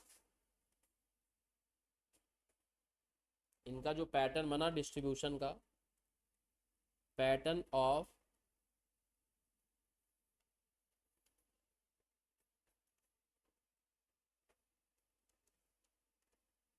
डिस्ट्रीब्यूशन ऑफ कैपिटल, वो पहले 5333 रुपए सबसे पहले किसको मिलेंगे, एम को, फिर इन दोनों का जोड़ यानी नेक्स्ट 4667 रुपए इन दोनों को मिलेंगे, और इन दोनों को मिलेंगे तो 4-3 के रेशियो में मिलेंगे। अगर कम पड़ेगा तो ज़्यादा मिलेगा तो पूरा पूरा दे देंगे, तो बाकी 4-3 के रेशियो में देना है। ठीक है, केवल किसको, एल एंड के को, और जो रेस्ट पैसा बचेगा, ठीक है, रेस्ट अमाउंट बचेगा वो सबको देना है, ऑल पार्टनर्स को देना है और इनके पीएसआर में देना है। ये 3 पार्टनर है, 3 सीक्वेंस बनते हैं, 4 होंगे तो 4 सीक्वेंस बनेंगे, 2 होंगे तो 2 ही सीक्वेंस बनेंगे। एक ही सवाल मान लो 2 पार्टनर होते तो फिर यहीं तक गाड़ी खत्म हो जाती, एक एक एक्सेस पैसा निकल के आता, तो वो सवाल थोड़ा सिंपल हो जाता है। 3 पार्टनर होंगे थोड़ा कठिन होगा, 4 सवाल होंगे और कठिन होगा, फिर 4 पैटर्न बनेंगे, तो जितने पार्टनर उतनी बार ये पैटर्न बनता है। ये समझ में आ गया बेटा, पहला वर्किंग नोट, दूसरा वर्किंग नोट क्लियर हो गया। अब असली सवाल चल रहा है, एल, के और जे, इनकी एडजस्टेड कैपिटल कितनी थी, इनकी थी 40,000, इनकी थी वो कैपिटल माइनस करने के बाद 26, इनकी थी 24। सबसे पहला पैसा कब रिलाइज हुआ है बेटा, मई में 35,500, मतलब जो डिस्ट्रीब्यूट करना है, तो मई का डिस्ट्रीब्यूशन, ठीक है, जो है कितना 35,500 रुपए। ठीक है, और यहाँ कैप वो भी तो लिखो, क्रेडिटर कितने क्रेडिटर्स है बेटा, एग्जैक्ट 37,000 के, तो 35,500 का पेमेंट जो है वो किसको चला जाएगा, सिर्फ क्रेडिटर्स को। तो जब तक क्रेडिटर्स का पेमेंट हो नहीं पाएगा तब तक कैपिटल का पेमेंट नहीं होता। इसके बाद बैलेंस बच जाएंगे जो होंगे 31 मई के, इनका बचा है 1,500 रुपए, इनका बचा है पूरा 40,000 रुपए, इनका बचा है 26,000 रुपए, इनका कितना बचा है 24,000 रुपए। यहाँ तक क्लियर हुआ। इसके बाद मई के बाद जून में हुआ था रियलाइजेशन, जून में जो पेमेंट अपने पास हो रही है वो कितनी हो रही है 34,000 रुपए की, तो जून की पेमेंट हम लोग यहाँ पे डालेंगे। जून में सबसे पहले कितना पेमेंट करना है हमको, मतलब कितना है अवेलेबल हमारे पास 34,000 रुपए जो डिस्ट्रीब्यूट करना था हम लोग को।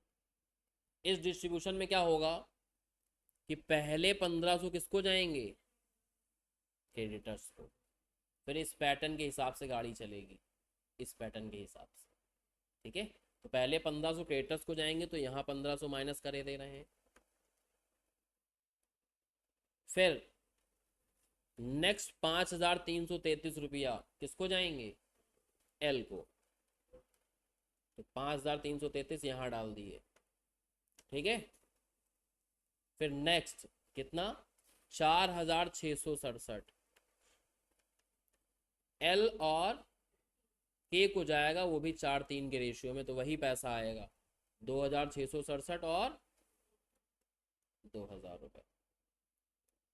और जो बैलेंस अमाउंट बचा 34 बांटना था, जितना बच गया है उसके अलावा देखो कितना बचा है, 22,500। 34 में से इसको इसको और इसको घटा लेना है, पता चल जाए कितना पैसा बचा, कितना बच रहा है।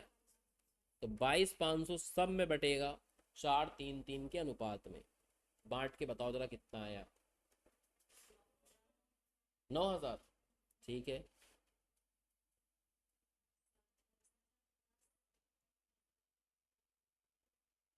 अब ये बैलेंस बचेंगे हमारे पास 30 जून के,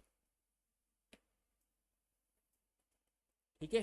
इनका हो गया नील खत्म, इनका खेल ही खत्म हो गया। इनका बताओ कितना हुआ, 40 में से इतना पेमेंट दे रही हो, 23,000, 17,250, 17,250। फिर आपने जुलाई में कुछ तो हुआ नहीं, फिर सीधा कब हुआ है, अगस्त में हुआ है। तो अगस्त का डिस्ट्रीब्यूशन, अगस्त में कितना डिस्ट्रीब्यूट करना है, 18,400। तो अब तो उन लोग का पेमेंट हो गया ना, अब 4:3:3 में करते रहो बस। 18,400 को 4:3:3 में कर दो, कितना, 73,60, 5520, 5520 माइनस कर दो, तो बैलेंस बच जाएंगे 31 अगस्त के 15,640, 11,730, 11,730। अगस्त के बाद सितंबर का डिस्ट्रीब्यूशन, ठीक है। सितंबर में डिस्ट्रीब्यूट कितना करना था हम लोग को, एक एसेट भी तो ले जा रहे थे, कब ले जा रहा हो, कौन ले जा रहा, देख के बताओ सवाल में। सितंबर में 31,000 है, के ले जा रहे हैं, कितने की, 5,000 पे ले जा रहे हैं। अच्छा है 5,000 की, लेकिन ले जा रहे हैं 10,000 में, ठीक है। तो कोई बात नहीं, इधर देखो बहुत ही ध्यान से। फिर वही है कि फिर एसेट जा रही है तो डायरेक्टली कर सकते हैं, इसके बाद तो कोई डिस्ट्रीब्यूशन नहीं ना। तो अगस्त में कितना पेमेंट बचा था देख लो, इन तीनों का सम करो।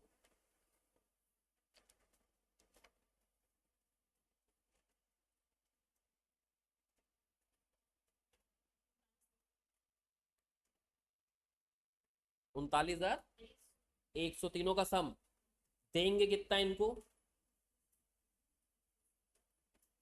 ये कितना पा रहे हैं,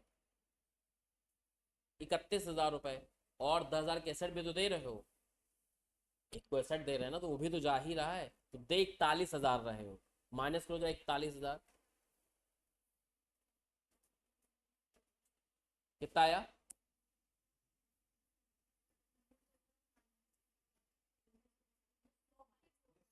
हाँ। तो प्रॉफिट ऑन रियलाइजेशन हो गया, इसमें रोने वाली कोई बात थोड़ी ना है।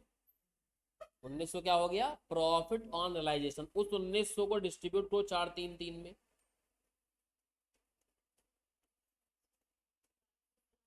760। ये प्रॉफिट है, मतलब इनको जो पेमेंट मिलेगी वो इसमें इतनी ज्यादा मिलेगी, तभी तो प्रॉफिट होगा। तो 16,640 में 760 जोड़ो,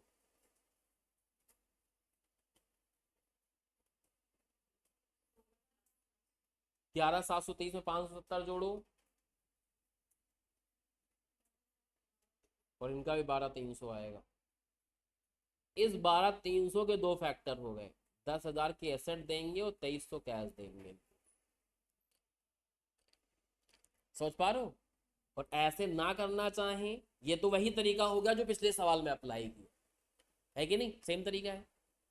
दूसरा तरीका क्या है वो समझो, दूसरा तरीका ज्यादा अच्छा लगेगा, और तुम कहोगे सर उस सवाल में वही तरीका काहे नहीं अपना दी, उसका भी ड्रॉबैक बताएंगे, क्यों ऐसा नहीं कर पाए वहां, उसके भी रीजन है अपने, समझ रहे हो। दूसरा तरीका ये है कि सितंबर में हमारे पास 31,000 कैश है बांटने के लिए और प्लस 10,000 की एसेट है डिस्ट्रीब्यूट करने के लिए। ठीक है, तो कितना है अपने पास? 41,000। इस 41,000 को 4-3-3 में बांट दो।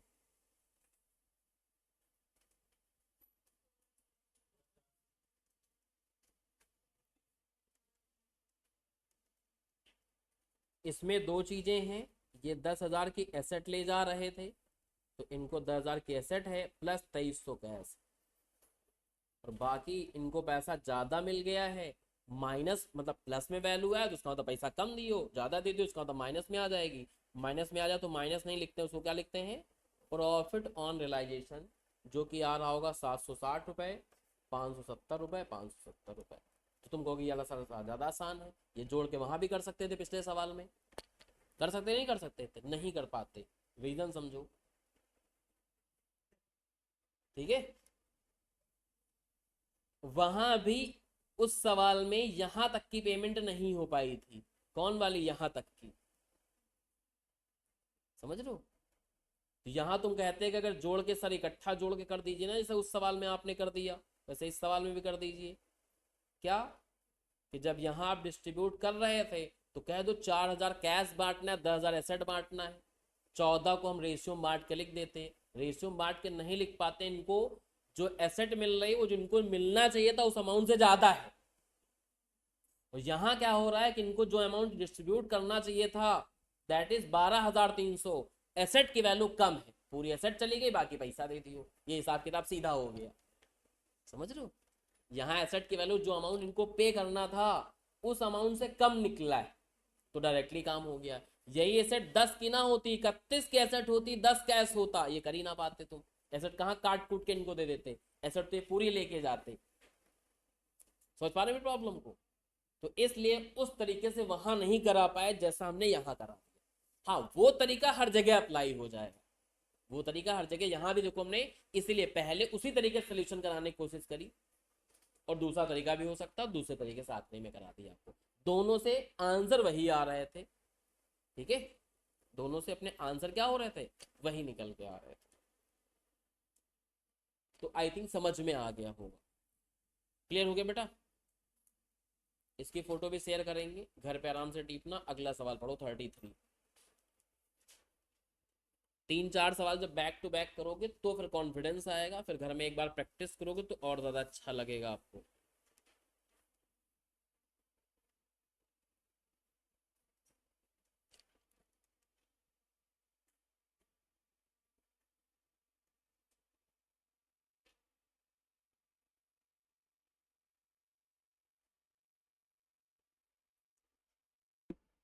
थर्टी थ्री वाला क्वेश्चन पढ़ा जाए बेटा।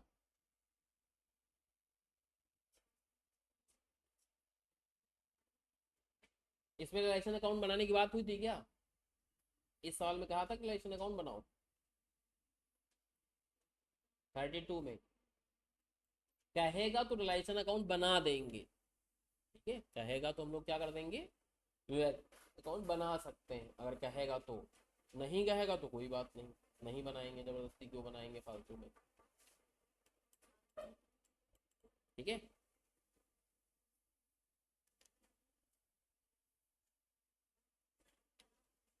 हाँ तो बना सकते हो ना, नॉर्मली जैसे बनाते हो वैसे बनाओ। सारी एसेट लिख दो, सारी लाइबिलिटी लिख दो, लाइबिलिटी का पेमेंट कितना हो पाया वो लिख दो। ठीक है, जो एसेट टेक ओवर कर रहा है उस एसेट की वैल्यू लिख दो, जो भी प्रॉफिट एंड लॉस आएगा पता चल जाएगा। उसको बनाने से एक चीज हो जाएगी, जो ये प्रॉफिट निकल के आए वो प्रूफ हो जाएंगे उससे तुम्हारे। ठीक है, ये जो प्रॉफिट निकल के आए हैं वो बनाओगे, जैसे इसमें देखो इनका सम कितना आ रहा है, उसको देखो बनाया होगा आंसर में, उसका भी 1900 आया होगा। तो अगर बना लोगे तो अमाउंट प्रूफ हो जाएगा हल्का सा, इधर से प्रॉफिट उतना निकला, उधर से भी उतना निकला, उधर से लॉस उतना निकला, उधर से भी निकला। तो एक थोड़ा प्रूफिंग वाला अर्थमेटिक एक्यूरेसी को चेक कर पाएगा, बस और कुछ नहीं। हम लोग तभी बनाएंगे एग्जाम में जब सवाल कहे, अदरवाइज इतनी एनर्जी कहाँ वेस्ट करेंगे एग्जाम के अंदर। जब कहेगा तो बना देंगे, नहीं कहेगा तो नहीं बनाएंगे। यही बनाना होता है मेनली, मेन उसको ये चार्ट चाहिए होता है। ये बनाने के लिए आपको ये बनाना ही पड़ता है और ये बनाना ही पड़ता है, ये मजबूरी है आपकी, भाई क्या कर सकते हैं। चलो बेटा 33 पढ़ो 33।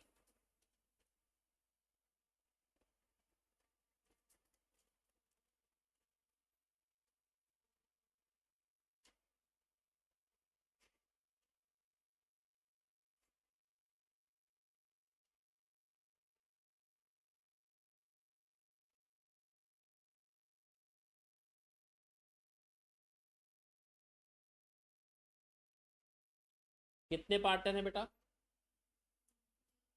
ए, एम और आर। तो इनके एडजस्टेड कैपिटल बताओ जरा कितनी है?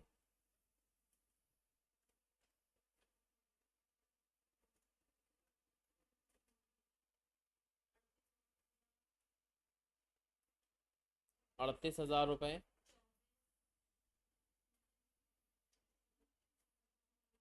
38, 24, 18। लोन है पड़ा हुआ तो उसका लाइबिलिटी क्रिएट करेंगे। ठीक है, इधर वाली जो चीजें होती हैं वो माइनस करते हैं, इधर वाला नहीं कि और प्लस कर लोगे तो ऐसे है नहीं। लोन का अलग पेमेंट होगा, कैपिटल का अलग पेमेंट होगा। तो 38, 24 और इसको पीएसआर से डिस्ट्रीब्यूट करो, मतलब पीएसआर से डिवाइड करो। पीएसआर कितना है? 2, 2, 1। डिवाइड कर दो 2, 2, 1।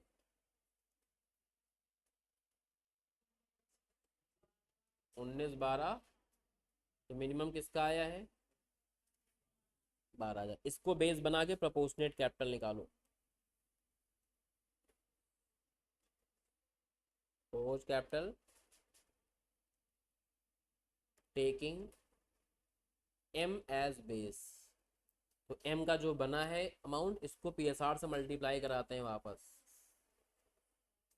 24, 24 माइनस कर दोगे तो एक्सेस आ जाएगा। एक्सेस या सरप्लस जो भी बोलना चाहो।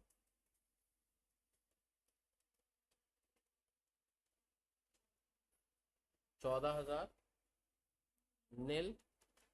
और एक्सेस अगर या सरप्लस दो लोग की आती है तो इसका भी ओवर सरप्लस निकालते हैं। इसको फिर से पीएसआर से डिवाइड करेंगे, जिसकी आई होगी। इनका 2 है, इनका क्या है? 1। इनका 7 आएगा, इनका क्या आएगा? 6। तो ये मिनिमम हो गया। इससे निकालेंगे रिवाइज प्रोपोर्शनेट। Revise proportionate. तो 6,000 इंटू 2, 12। 6,000 इंटू 1, 6,000। फिर 3 माइनस 4 कर दो। ठीक है, फिर क्या करेंगे? 3 - 4, उसको क्या बोलते हैं? Revised surplus.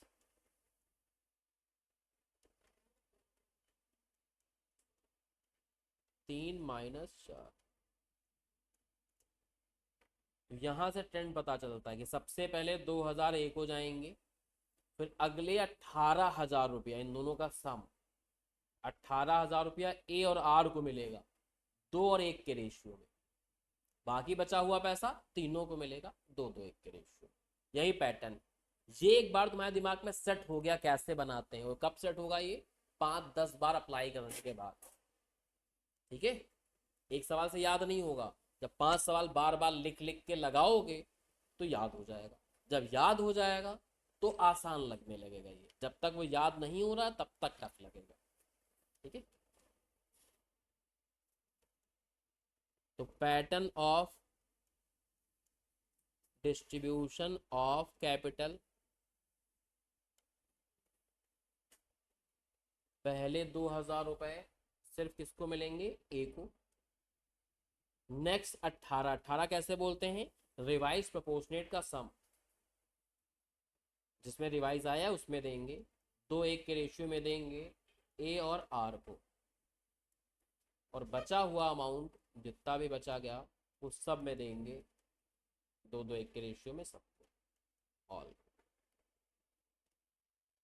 ठीक है, तो अब तो ये पता चल गया किसको पहले पैसा देंगे, किसको बाद में देंगे, कैसे कैसे देंगे। ये अपना वर्किंग नोट नंबर 1 हो जाता है।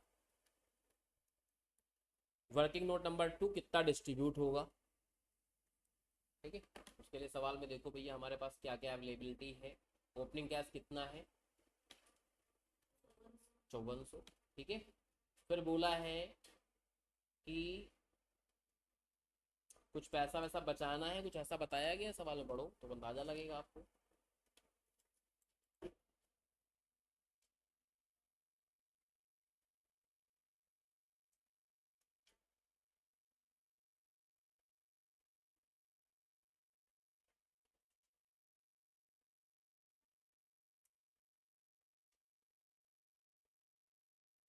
हाँ बेटा, पिछले 2 सवाल में बता रहा था इतना इतना तुमको पैसा बचाना है, अब की तो कुछ बताइस नहीं ना। तो नहीं बताइस तो पूरा पेमेंट करते जाएंगे, कुछ बचाएंगे नहीं अपने पास। बचाने की बात जब सवाल कहेगा इतना बैलेंस बचाओ तो बचाएंगे, अदरवाइज जितना भी हो रहा सब पेमेंट करते जाओ। तो पहले महीने देखो अपने पास कैश कितना अवेलेबल था शुरुआत में, और पहले महीने रिलाइज कितना हुआ है, 5 जुलाई कब तक रिलाइज हुआ है, 12,600। तो इतना डिस्ट्रीब्यूशन के लिए अवेलेबल है। ठीक है, तो जो 5 जुलाई की बात करते हैं तो मेरे पास कैश अवेलेबल था कितना, 5400, और प्लस रिलाइज हुआ है कितना, 600। तो इतने का डिस्ट्रीब्यूशन करना है हमको। कितना हुआ सम। अब पहले पेमेंट होता है आउटसाइडर लायबिलिटी का। तो सवाल में देखो तो आउटसाइडर लायबिलिटी क्या क्या है अपने पास। सबसे पहले क्रेडिटर है, ये आउटसाइडर लायबिलिटी है, फिर पार्टनर्स की लायबिलिटी आएगी, फिर कैपिटल आएगी। तो ये पेमेंट किसको चली जाएगी, क्रेडिटर्स को। कितनी, 15,000। बचा हुआ 3,000 किसको मिलेगा, मोहित के लोन को। ठीक है, अभी यही सीक्वेंस आपको डिजाइन करवाया था, शुरुआत पढ़ाया था कि सबसे पहले इसका पेमेंट जाएगा, उसके बाद पार्टनर्स के लोन का जाएगा, इसके बाद जब पैसा बचेगा तब कैपिटल में देंगे। और जो पैटर्न ये लिखते हो ये हमेशा हमने क्या लिखवाया है, pattern of distribution of capital. जब कैपिटल तक पहुंचोगे तो ये गाड़ी स्टार्ट होगी, उसके पहले तो पेमेंट करते जाओ बाकी लोग का। तो ये 18,000 में क्या होगा कि पहले हम क्या देंगे, ₹15,000 किसको चले जाएंगे, पेड टू क्रेडिटर, और बचा हुआ 3,000 किसको दे देंगे, पेड टू एम्स लोन। ये 18,000 चला जाएगा। ठीक है, दूसरा पैसा कब आया हमारे पास, 30 अगस्त को। जितना पैसा आया वही डिस्ट्रीब्यूट होगा, क्योंकि पहले से कुछ था भी नहीं और हमें कुछ बचाना है भी नहीं। बात समझ रहे हो, तो पहले से कुछ था भी नहीं तो कुछ बचाना भी नहीं है। तो इस तरीके से हमारा यहाँ चलता रहेगा।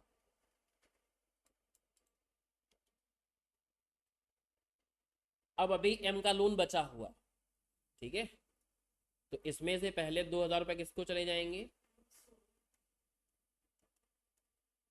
Paid to AIIMS loan. 2,000 रुपये तो लोन में चले गए, एम का लोन नक्की हो गया, एम का लोन खत्म हो गया। ठीक है, एम का लोन क्या हो गया हमारा, यहाँ पे हो गया है एम का लोन खत्म। इसके बाद कितना पैसा बचा 30,000 में, अच्छा ओ हो, सवाल में ये भी जानकारी लिखी कि क्रेडिटर्स को पूरा पैसा नहीं देना था, किसका देना था। तो कोई बात नहीं, कम देना है तो कम में मना लेंगे, फिर इतना पैसा काहे देंगे, 14,500।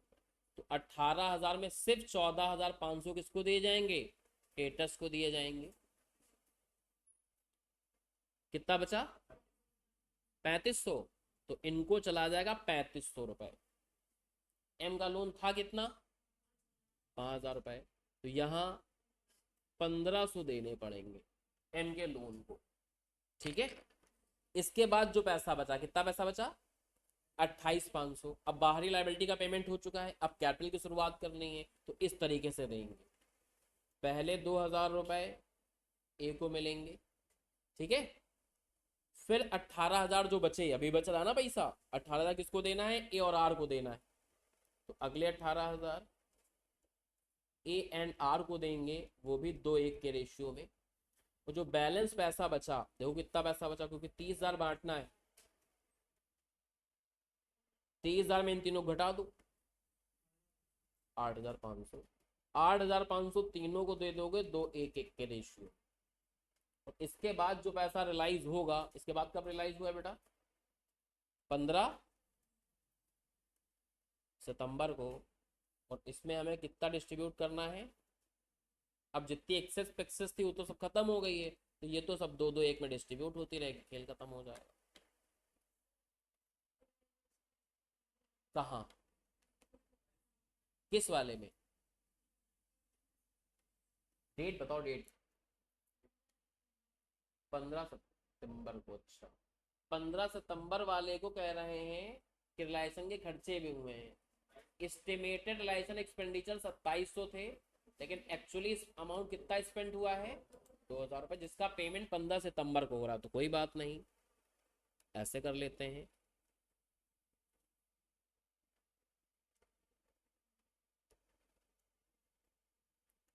रियलाइज्ड हुआ है 40,000 रुपये, और इसमें से एक्सपेंसेस हो जाएंगे 2,000 रुपये, और हम क्या करेंगे, 38,000 रुपये डिस्ट्रीब्यूट करेंगे, वो भी 2-2-1 के रेशियो में। ठीक है, अब यही बस डिस्ट्रीब्यूशन कर देना है, सवाल खत्म हो जाएगा। तो सबसे पहले सीक्वेंस के आधार पे यहाँ लिखते हैं बाहरी लायबिलिटी, फिर लिखते हैं पार्टनर्स का लोन, उसके बाद लिखते हैं पार्टनर्स की कैपिटल। तो एज कैपिटल, एम्स कैपिटल और आर्ट्स कैपिटल। चलो अमाउंट बताओ जरा, देख देख के कितने हैं। 15,000, लेकिन अमाउंट इनका सेट कितना हो गया है, 14,500, तो यहाँ 14,500 ही लिखेंगे। ये 5,000 रुपये, 38, ठीक है, इतना अमाउंट इनका ड्यू था। ठीक है, या फिर ऐसे भी कर सकते हो कि इसमें लिखा तुमने 15,000 रुपये, और इसमें से इन्होंने माफ कर दिया है ना, तो 500 रुपये इनके राइट ऑफ हो गए। ठीक है, तो ये आ जाएगा कितना अमाउंट इनको पेबल। ऐसे भी करके दिखा सकते हो, या डायरेक्टली 14,500 लिख देते, इतना तो एग्जामिनर भी समझदार है।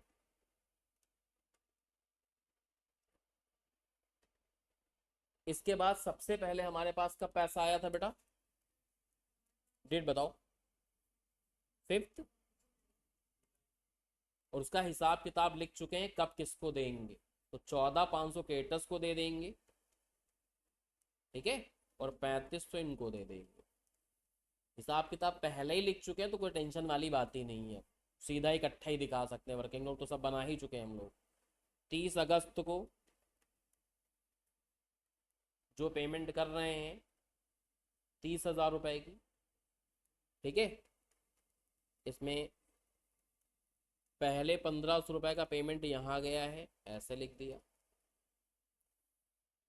फिर नेक्स्ट 2,000 का पेमेंट किसको गया है, ए को गया है, वो लिख दिया। फिर नेक्स्ट 18,000 का ए आर को,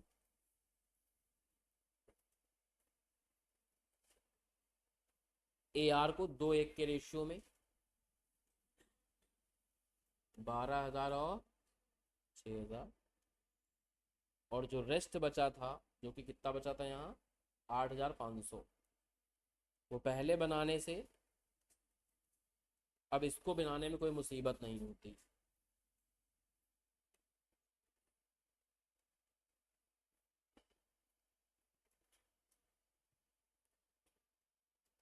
चाहे तो बैलेंस भी निकाल लें, चाहे तो पड़ा रहने दें, जैसे यहाँ बैलेंस नहीं निकाला, चाहे तो निकाल लें, चाहे तो ना लें, बैलेंस निकाल ही लो। अच्छा, बैलेंस कितना बचा, इन लोग का तो खत्म हो गया था वहीं पे, इन लोग का निकाल लो। 38 में से 14 चले गए, कहाँ, 12,000 के आके, अच्छा 8,500 को बांट दो 2-1 में, 3400, 3400 और 17।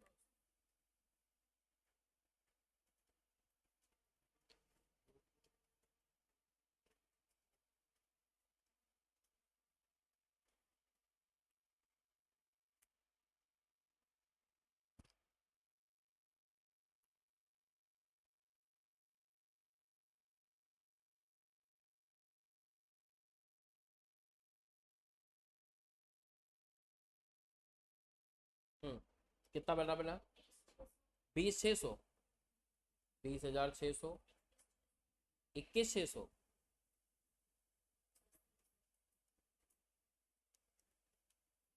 इनका देखो अमाउंट यहाँ गड़बड़ है कहीं, इसका भी 20,600 ही बचेगा। ठीक है, इसके बाद आपने 30 अगस्त के बाद कब पेमेंट करी है, 15 सितंबर को। 38,000 रुपये का पेमेंट करना था आपको 2-1-1 में, तो 38,000 को 2-1-1 में बांट दो,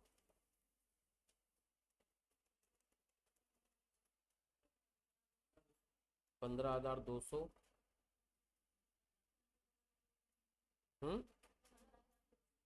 तो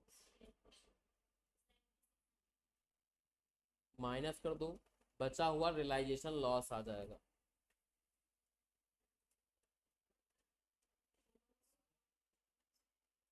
5400, 5400 और रियलाइजेशन लॉस या प्रॉफिट हमेशा पीएसआर में आएगा, किसी सवाल में चेक कर लेना। रियलाइजेशन लॉस जो निकल के आएगा या प्रॉफिट निकल के आएगा वो ऑटोमेटिकली पीएसआर में निकल के आता है। ठीक है, तो अगर इसका रेशियो चेक करोगे तो वही 2-2-1 का निकल रहा होगा, तो इससे समझ जाते हैं कि अर्थमेटिकली हमारा आंसर ठीक आ रहा। ठीक है, यहाँ तक समझ गए। अब बुक वालों ने इसका सोल्यूशन थोड़ा अलग से किया है। बुक वालों ने कैश यहाँ रियलाइज नहीं किए थे 5400, कैश जो थे पड़े रखे थे। उन्होंने अजम्पशन के साथ सॉल्व किया कि पहले हम कैश डिस्ट्रीब्यूट नहीं करेंगे, जो एसेट का पैसा आता जाएगा वो बांटते जाएंगे, कैश को बचा के रखेंगे खर्चे के लिए, आखिरी में जब खर्चे होंगे तो खर्चा कर देंगे, उसके बाद अगर कैश कुछ बच जाएगा तो वहाँ डिस्ट्रीब्यूट करना चालू कर देंगे। लेकिन ये सवाल में कहीं लिखा नहीं हुआ, तो हमारे पास जब पैसा रहेगा तो डिस्ट्रीब्यूट काहे नहीं करेंगे, डिस्ट्रीब्यूट शुरुआत से करना चालू कर देंगे। आखिरी में सोल्यूशन तुम्हारा सेम आया होगा जो ये जो अमाउंट है, बाकी अमाउंट डिफरेंट डिफरेंट आए होंगे। तो फाइनल सोल्यूशन चेक करना, ठीक है, स्टेप बाय स्टेप चेक करोगे तो फिर अलग रास्ता आएगा। उसमें क्या एजम्पशन फॉलो किया क्या है वो हमने एक्सप्लेन कर दिया। हाँ, बड़ा क्लियर हो गया।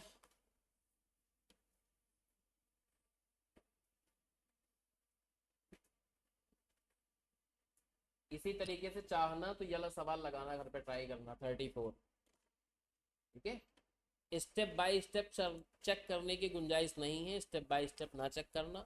फाइनल सोल्यूशन पहले इन 3 सवाल की प्रैक्टिस करना है एक बार घर पे। ठीक है, जब ये समझ में आ जाए, कर ले जाओ अच्छे से, तो फिर 34 वाला लगाना और सोल्यूशन मैच मत करना, फाइनल सोल्यूशन मैच करना कि ये हमारा अमाउंट इतना बचा है कि नहीं बचा। बाकी स्टेप बाय स्टेप चेक करोगे तो नहीं काम चलेगा। फिर हो सकता है इनके में कोई अजम्पशन फॉलो कर लेन हो, वहाँ अलग कहानी हो जाए, तुम्हारे में अलग कहानी आ जाए। ये लोग अजम्पशन फॉलो कर लेते हो, लिखते भी नहीं कि हमने क्या एज्यूम कर रखा है, तो तुम्हें दिक्कत आएगी कि तुमको हो नहीं पाया। इससे पहले डिस्क्लेमर दे दिया कैसे आपको करना है।